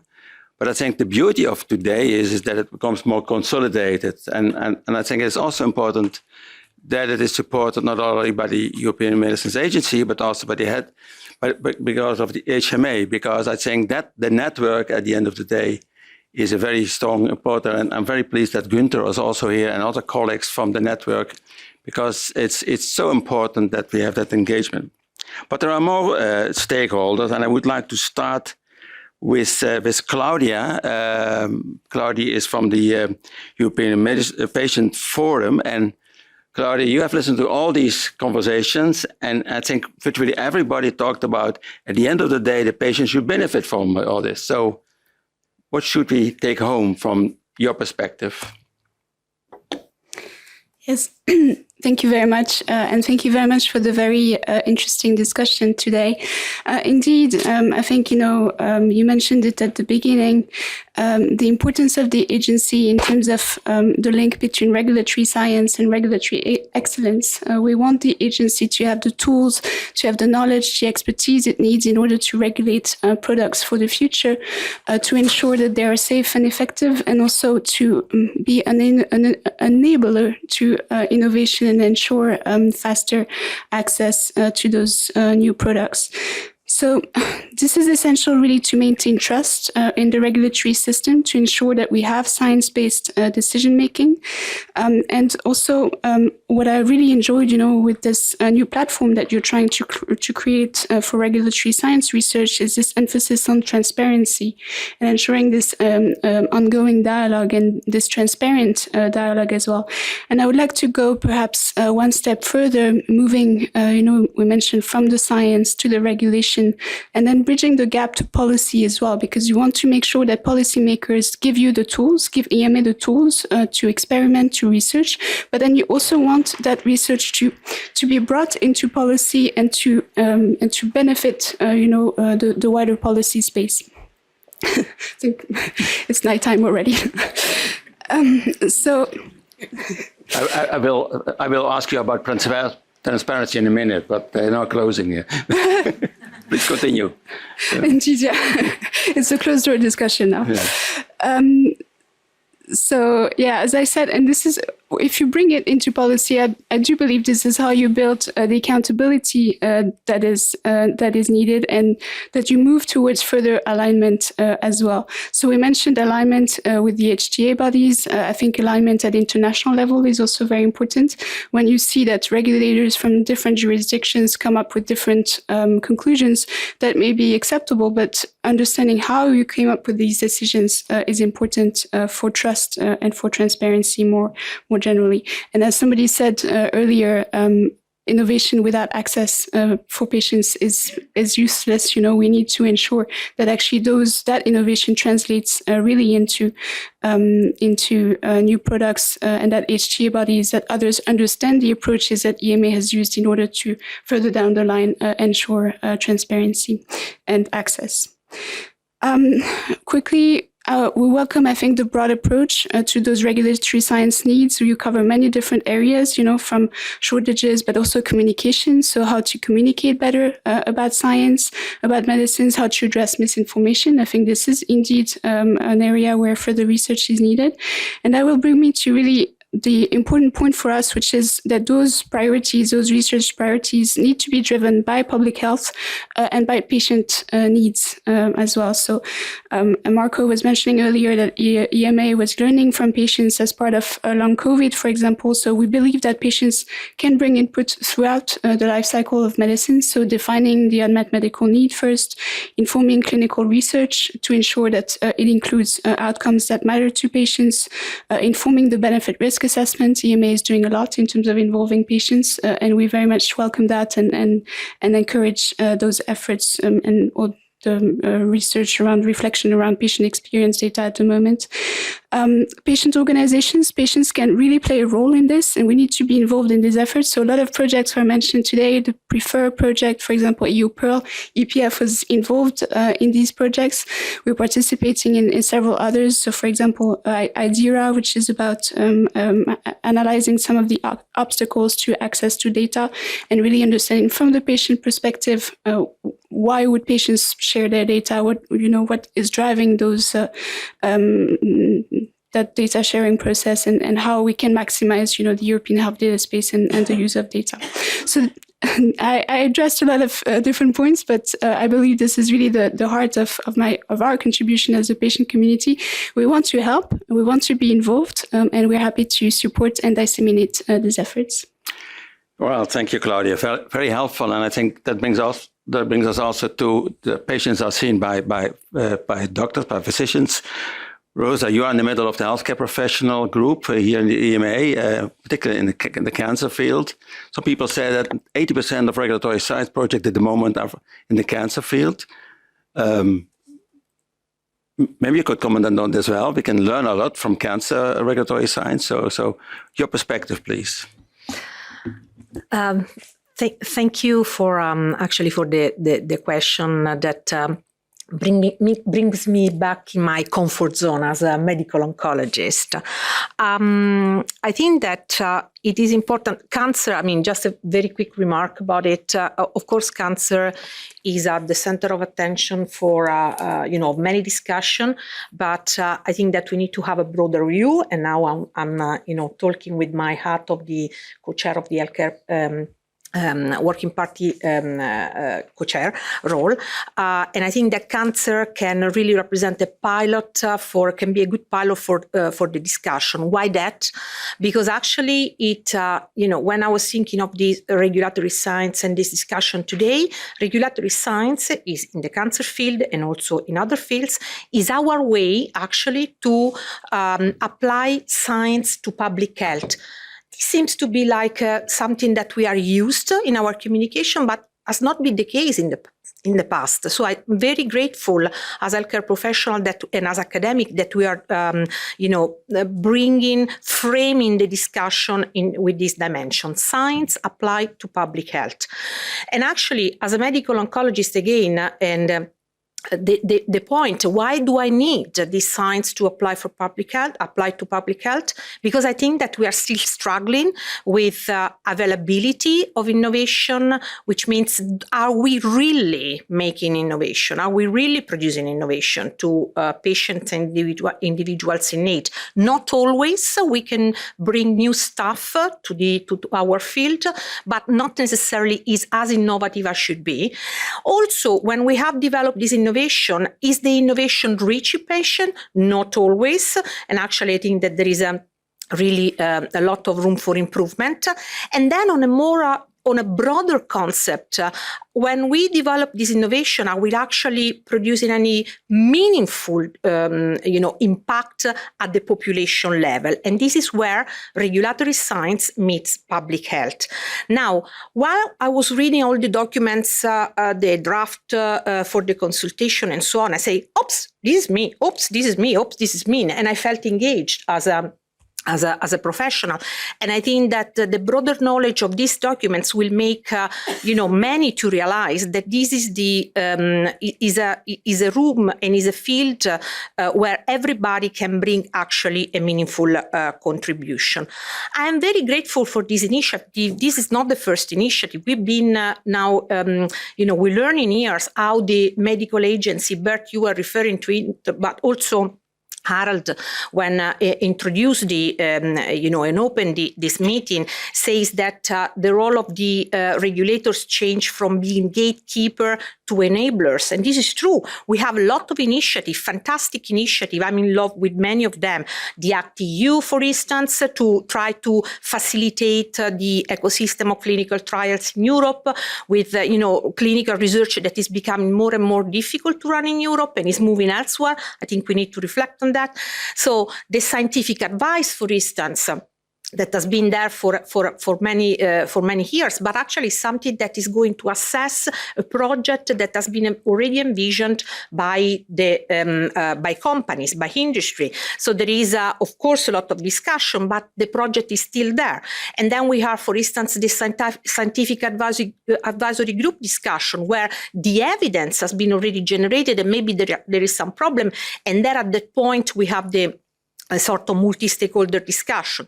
Francesco hinted to the Cancer Medicine Forum, which is another forum where we started to discuss how to improve some of the drugs and intervention, but once they are already approved. And then there is the Healthcare Professional Working Party, which in years has become more and more proactive.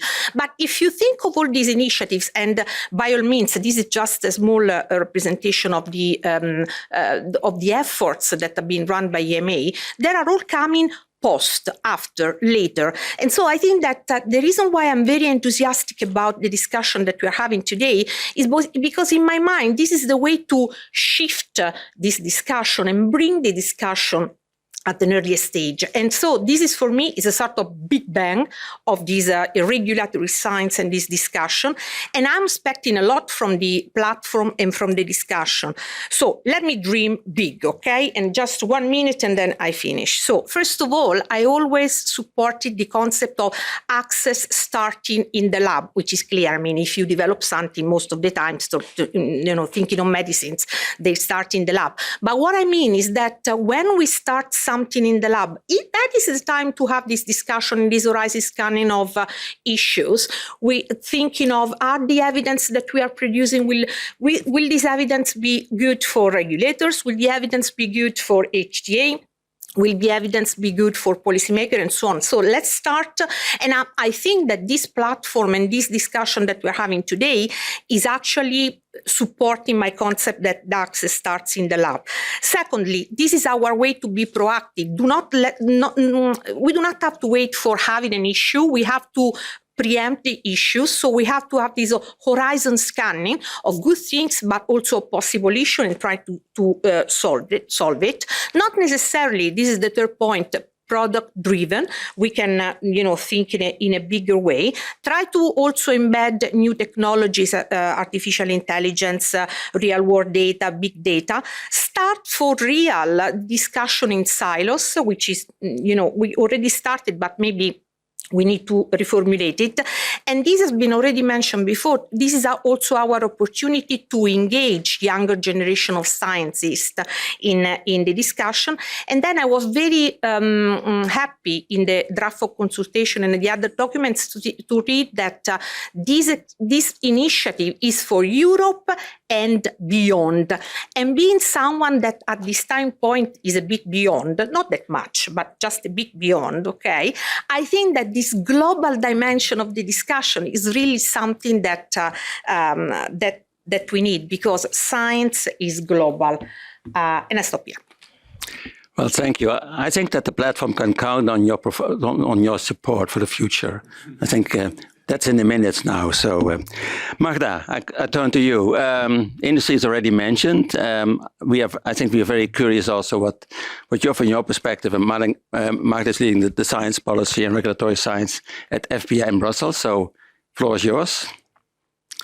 Thank you. I think you can also count on industry support in this space. And I think the platform is important, and we definitely welcome its setup, and we definitely welcome the fact that you want to engage industry in that platform in whatever shape and form. I think we would start with observer or advisory, but hopefully we would do more, because it's not surprising that most of the projects that have been mentioned today and initiatives are public-private initiatives in reality, because this science is created everywhere. You've said that many fundamental researchers, many academic researchers don't know they do regulatory science. Well, it's probably the same in the industry. There are very many people who do regulatory science, who develop new tools, drug development tools, methodologies, etc., and who can contribute to that mission. I think I read somewhere that regulatory science, which is an applied science, is at the interface of science, industry and law and regulation. And I think that's really very true. And if we bring all of these aspects together and we look at, for example, the IHI and IMI initiatives, or the European Partnership on Alternatives to Animal Testing, which in FPA it's also part of, or MEB, or everything else that we were talking about, these are places where you have industry, academia, patients, and regulators together.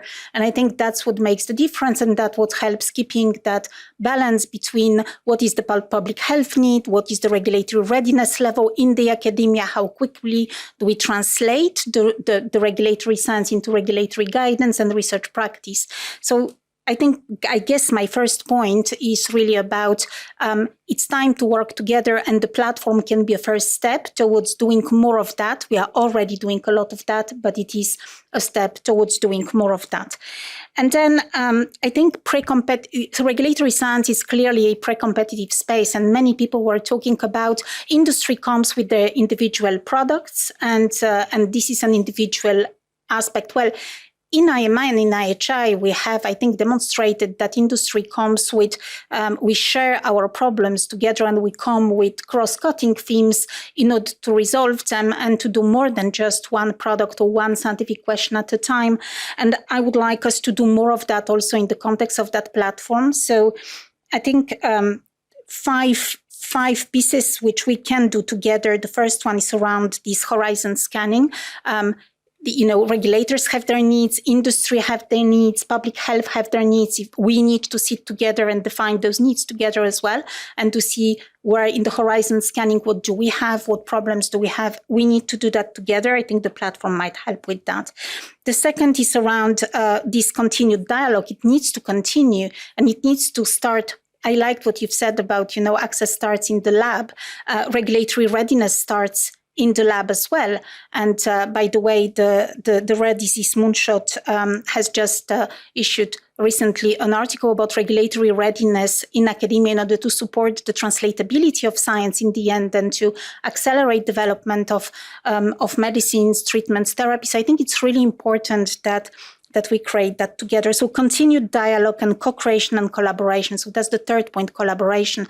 We have IHI, But not only, we have many other platforms. As long as we can work together, bring our brains together and work together, I think that would be great. We cannot, of course, over promise, or over commit, but in any case, we are doing this science anyway in our organizations. Where can we bring that to the fore and work together in order to share? And then the translation, because it's not just about creating this science, but how can we accelerate the translation of science into guidance? And again, what is the role of collaborations to achieve that? And public-private collaborations, again, help achieving that, because we are preparing not only scientifically robust dossiers, but also focused on applicability in the industry later on. And this connectivity is helping us to do a better job collectively. The focus group that was done under the auspices of the industry stakeholder group has shown that if we can accelerate that translation from science, from idea to regulatory guidance and regulatory practice. And I think, again, we need to do more of that. The two final points, one around this needs to be systemic and systematic. It cannot be just punctual in one point in time. The platform is supposed to last 1 year, or the start, a pilot of 1 year. Is that enough to know exactly? And then it needs to be broad. It needs to have resources. Regulatory support needs to be provided systematically to academic, public, private, and other projects. And that's my call to the Commission. And maybe under IHI we can kick it off, but we definitely need to do more about creating a place where projects can come to regulators, regulatory scientists, because there's not enough regulatory scientists in the world to resource the thousands of different consortia that exist. So we need to find a way to do it much better. And finally, I heard, I don't know how many times today, about conflicts of interest. With the thousands of consortia that we have and the thousands of regulatory sciences and regulators, in the end, everybody would be conflicted. So I think we need, I'm over-exaggerating, of course, but I think we need to find a way to addressing conflicts of interest in a much better way and to talk about disclosure, convergence, confluence of interest. I'm not saying that conflicts of interest do not exist, but I think in the end, we need to find a better way of working together. I hope that helps, but in any case, I want to confirm our clear commitment to making it work and to supporting regulatory sciences. Thank you, Magda, and also raising the point again, what also made by Sophia, that big is not always the best solution, and I think that's a learning, I think, for all of us. And I jump over to Stefan. Stefan steers up the. Well, you are as a chief medical officer, as a spider in the middle of all this, and listening to all the conversation. What pops up? Well, yeah, what pops up? First of all, I agree with you, Magda. We are not going to discuss conflict of interest here today, but it would definitely save us a lot of time in the European Court of Justice if we could agree on a way not to put our fingers on conflict of interest from time to time. Let's put that away. That's for another discussion. I don't think that's. It could be actually a topic for regulatory science, because as I have a little bit different definition in when I speak to medical students or pharmacy students about regulatory science. That's where science, and especially biological science, meets law. Sorry for not mentioning the industry there, because I think you fit both of them, both the law and the science. And it has to bridge between, legals, you are fundamentally either inside the law or outside the law. There's no gray zone in between, or very rarely there's gray zone in between when it comes to legal matters. Whereas in biology, we have variation, we have normal distributions, we have things that can change over time. And bridging that gap is regulatory science. And we are not, although we can be seen as administrators and decision makers to decide whether something is within the legal framework or outside the legal framework and can be approved or not approved, we do that by assessing science, and we employ scientists, and we have to employ scientific methods. We have, to Andrew's point, also to be on top with scientific development.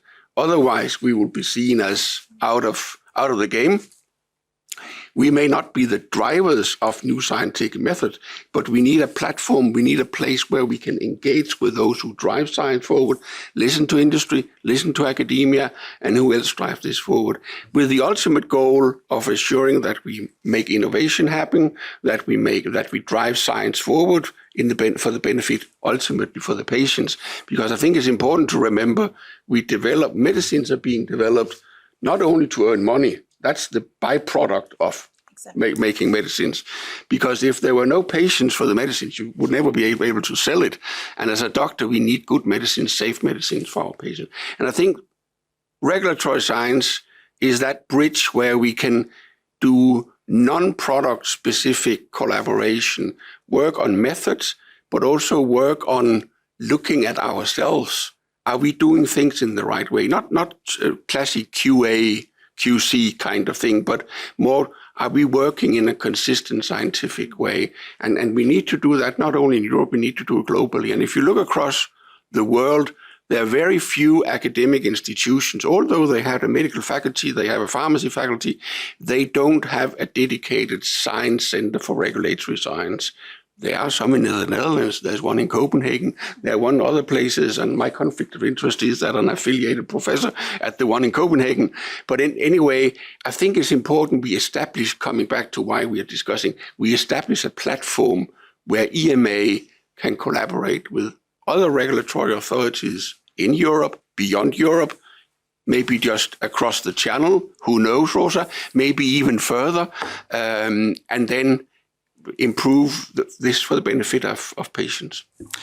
Thank you, Stefan. And I would like to continue on that point. I think several of you made that we should go beyond. And this is a European initiative. And Sophia, when the Europeans want to have a third-party perspective, they always ask somebody from Switzerland to give the perspective. What is beyond here? So what is your view on this? Well, I think even for TransBioline, obviously also it's a regulatory research project, but we were working together with the FDA and the EMA. Initially also at project design, the PMDA was also supposed to be included. So again, an Asian health authority or a health office.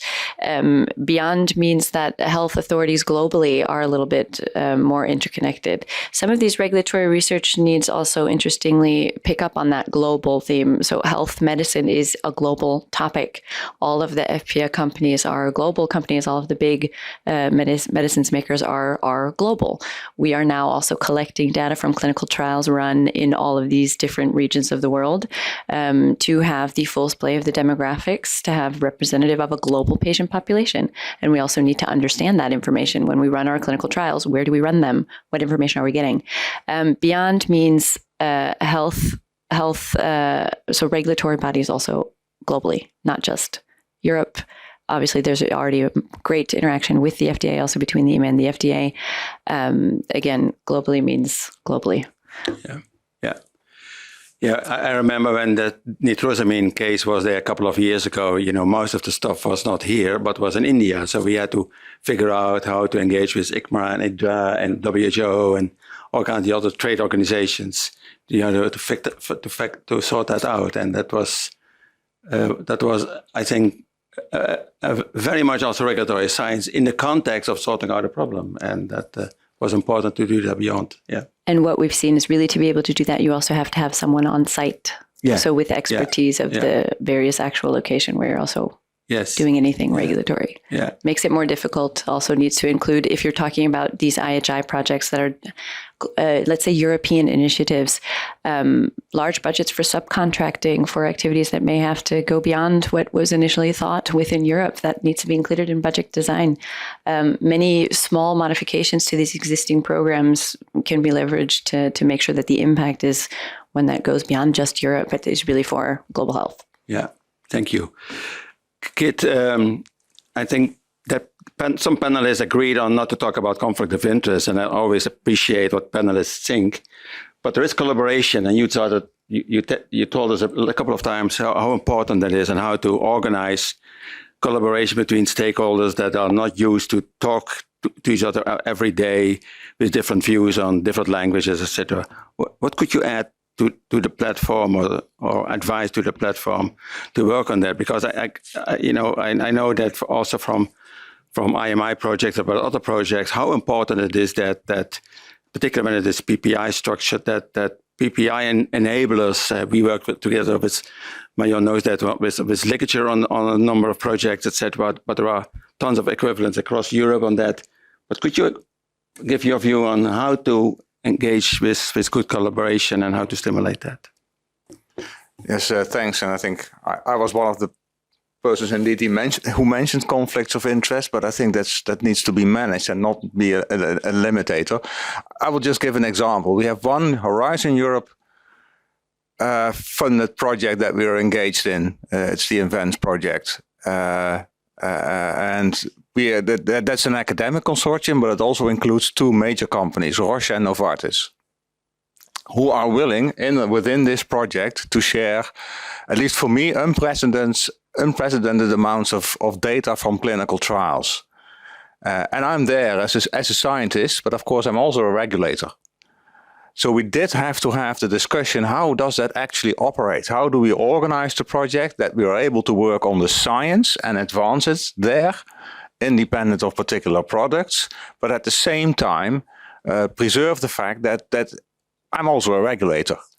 And the experience I have there is, first of all, that discussion needs to be there in the full open without any restriction. So let's be aware that this is happening and that this is something that we have to manage together. So that's I think one point. The other point is that we did implemented a project structure and work packages so that we are able to have the joint science being done, but avoid the fact that also from the outside world, that regulatory standards are determined by industry. That's not going to happen in this project. We are doing the science here. But the translation into regulatory standards or any decision making there, we keep that separate for the regulatory folks. So it's just to give you a concrete experience that it can happen, but it needs to be made very, very explicit. And you may need to arrange something in the way you collaborate to accommodate the fact that there are interests there. So that will be my view, and I think this is possible. And in terms of the platform, that's also the experience we have in the Netherlands, because I've been engaged there as well. Actually being there all together, so all stakeholders, so academia, regulatory, and industry, does have value. It's science, and industry employs lots of scientists. So just to give you a thought, I had to study it for a reason I will not explain, but there is something like academic citizenship. Most scientists actually have a fairly privileged position wherever they are, whether they're in academia or in industry. And as a consequence, I think they pay back to society. So engagement from scientists from where they are, regulatory, academia, or industry, for the greater good. So making sure that you focus on the science which supports the greater good. That would also be a basis to collaborate, I think, across the different institutions. Well, thank you. I look at the clock. Ralf, do we have any comments from the audience? Yeah, and the questions received also resonate with one that I had. It's just that today we've proposed to you a model for accelerating these ideas, and I really appreciate how all of you say, yeah, there's relevance to do regulatory science, but part of our discussion was how to do it in a better informed way, in an accelerated way, leading to outcomes. I know this is a challenge because we're all humans and we need to work with each other and so on. But I wanted to give the question to the panelists, perhaps. What are elements that could help us to be better and faster? And there could be reasons that we haven't mentioned, any elephants in the room, unspoken issues also, or maybe if you have something that could be an accelerator, a catalyst, a fire accelerator also. So I really would be happy if maybe from industry, from patient perspective, have you seen something that really triggered a much better and quicker delivery? So it's a very easy question at the end of a long meeting. Oh, but yeah, I think it's important. Maybe we could start with the Commission, with Tomasz. Yes, of course. Cool. Tomasz, please, would be great to hear from your perspective. Yes, so I don't have a magic answer to that question, but I can give you my experience, my perspective, and I'd like to actually pick up on a few items that appeared here and there in what you said. I think you started again from being funded with public funding to return back to the society. And actually, this is how we look also a bit at this regulatory science. And now I will stop speaking from the funding, but look at more EU policy, is that I think regulatory science is part of a bigger system of the healthcare. Yeah, and by promoting regulatory science, we also provide for a faster access of patients to the completely new developments in medicine. And we are at the EMA, but regulatory science is also applicable to medical devices and to products in which the boundaries are blurred. Yeah? They combine elements of different types and different legislations. And HTA, it all works in a similar way. And then, Stefan, you mentioned market access. So, of course, looking at Magda from FPA, I also think that if we promote regulatory science, we also help companies in bringing their products to the market in a better informed, safer way. So this also helps the industry competitiveness. And now I go directly to the new European Commission policy priorities, in which this competitiveness is very high on the political agenda. So I believe that, well, this ecosystem has to be supported from many angles, from funding for research, from funding for industry, for doing research at pre-competitive stage, but also for funding to this kind of regulatory efforts, because they also fit, among all the cogwheels, they have to work together. And this is one of the important pieces which are there. And Niklas, you mentioned regulatory sandboxes. They were actually provided for in the revision of the pharma legislation, and they were also provided for in the biotech communication, which went public in March this year. So you see that we also look from the higher level EU policies on how to embrace these kind of new developments, a bit of experimentation to do it in a safe, controlled manner, so that all the boxes are ticked in a way, so that we ensure safety, quality, efficacy, access for patients, and also possibility for industry to bring their products to the market.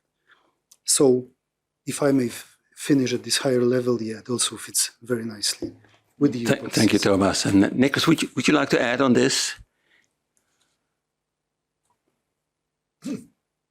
I think so we are. Okay. So we are, IHI is a member-driven initiative. Part of it comes from the public side, which is the EU policies that Thomas just mentioned, and the other part is the interest from our industry members. And I think what we're trying to execute is try to fill those drivers with some content. And I think we heard a few of the projects today, and I think that's our role in the ecosystem, is really to then execute projects, some of them quite large, where we try to fill those ideas with practical content and experiment. And often that leads to guidelines or advancements, and we're very happy with that. But we are that sort of a vehicle for that type of experimentation. Well, thank you. I think that's very helpful. Just one quick round in one sentence. How can we accelerate the work of the platform and ambition from the stakeholders? Sophia? As really simple as it sounds, sometimes the only way to accelerate something that you really need to get done is just get the right experts who do have actual time at that moment to the table to do it. So I think a part of the intention of this platform is to also access maybe some of the untapped academic experts that are out there that have the time and the interest and motivation to do this work. So sometimes you have the right people, but they don't have the time. You need to find ones that do have the time and get them at the table at the same time. Yeah. So networking, getting the networks together quicker. Okay. Claudia, from your perspective? Yeah, I think really the keyword is collaboration, breaking the silos, identifying the priorities, that matter and that will move the needle for patients. Yeah. Magda? I would say focus on what do you want to do next, which is implementation in the regulatory guidance and especially routine research and regulatory practice, and therefore be clear on the questions you are asking, because I think there is a lot of academic curiosity-driven research that is extremely intellectually interesting, but I think the platform has the purpose of driving development of better medicines as fast as possible, and I think that that should remain the purpose, and I think that's where we are happy to support. I sense that you see a lot of quick wins and taking the momentum, and I think we should take that. Yeah. Please. Just as a short notice, representing HMA here, and as you're talking about elephants in the room, it's of course resources. Yeah, the whole network needs to be involved here, and we need the clear structure to avoid hesitation from the legal perspective and conflicts of interest and so on. And we really need the resources and bring it down to the earth of each national competent authority. Thank you. Thank you, Günter. Helpful, but also important. Yeah. Just a very short intervention, because international collaboration has been mentioned several times. And what I want to say, I'm Violeta Stoyanova. I used to be the chair of the Committee for Orphan Medicinal Products, and I work at EMA now. But I'm also the acting chair of the Regulatory Science Committee at the International Rare Disease Consortium. And I think this is a very good example of beyond EU collaboration on the topic. And I think it will be very helpful on both sides if we invite some of you as speakers to the committee, but also to feed from the committee work to this platform. So I just wanted to make this known to people in the audience. Thank you.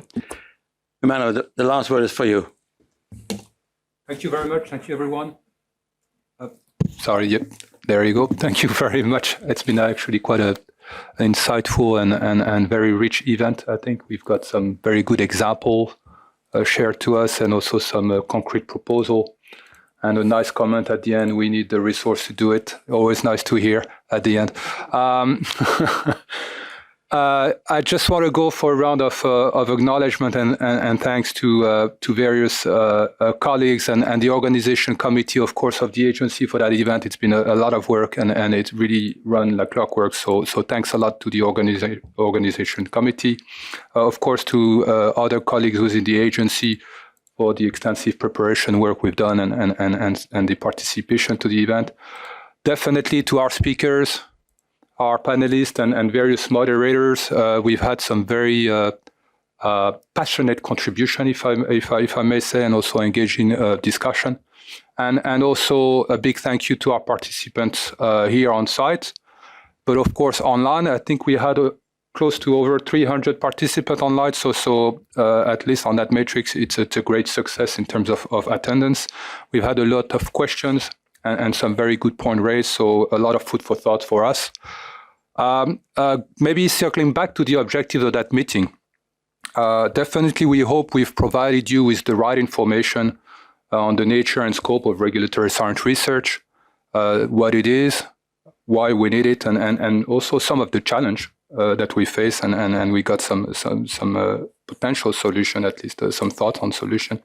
What's very important for us to highlight again, and you've heard it many times, these two key initiatives for which more feedback and consultation is needed. So the platform of the regulatory science, and it's been mentioned and discussed extensively, but any additional input will be great. And of course, we have that consultation period, which will be open until the December 18th.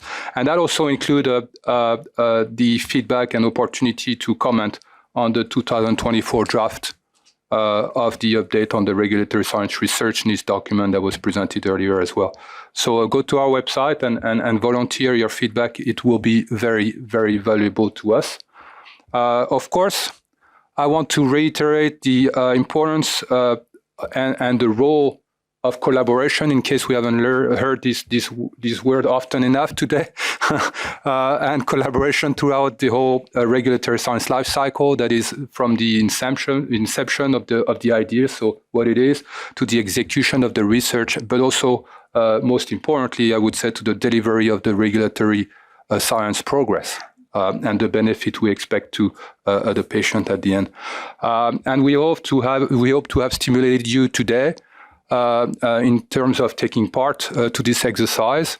We also heard opportunities that are provided by funding to leverage some of this research and the role of public-private partnership, both at national and EU level.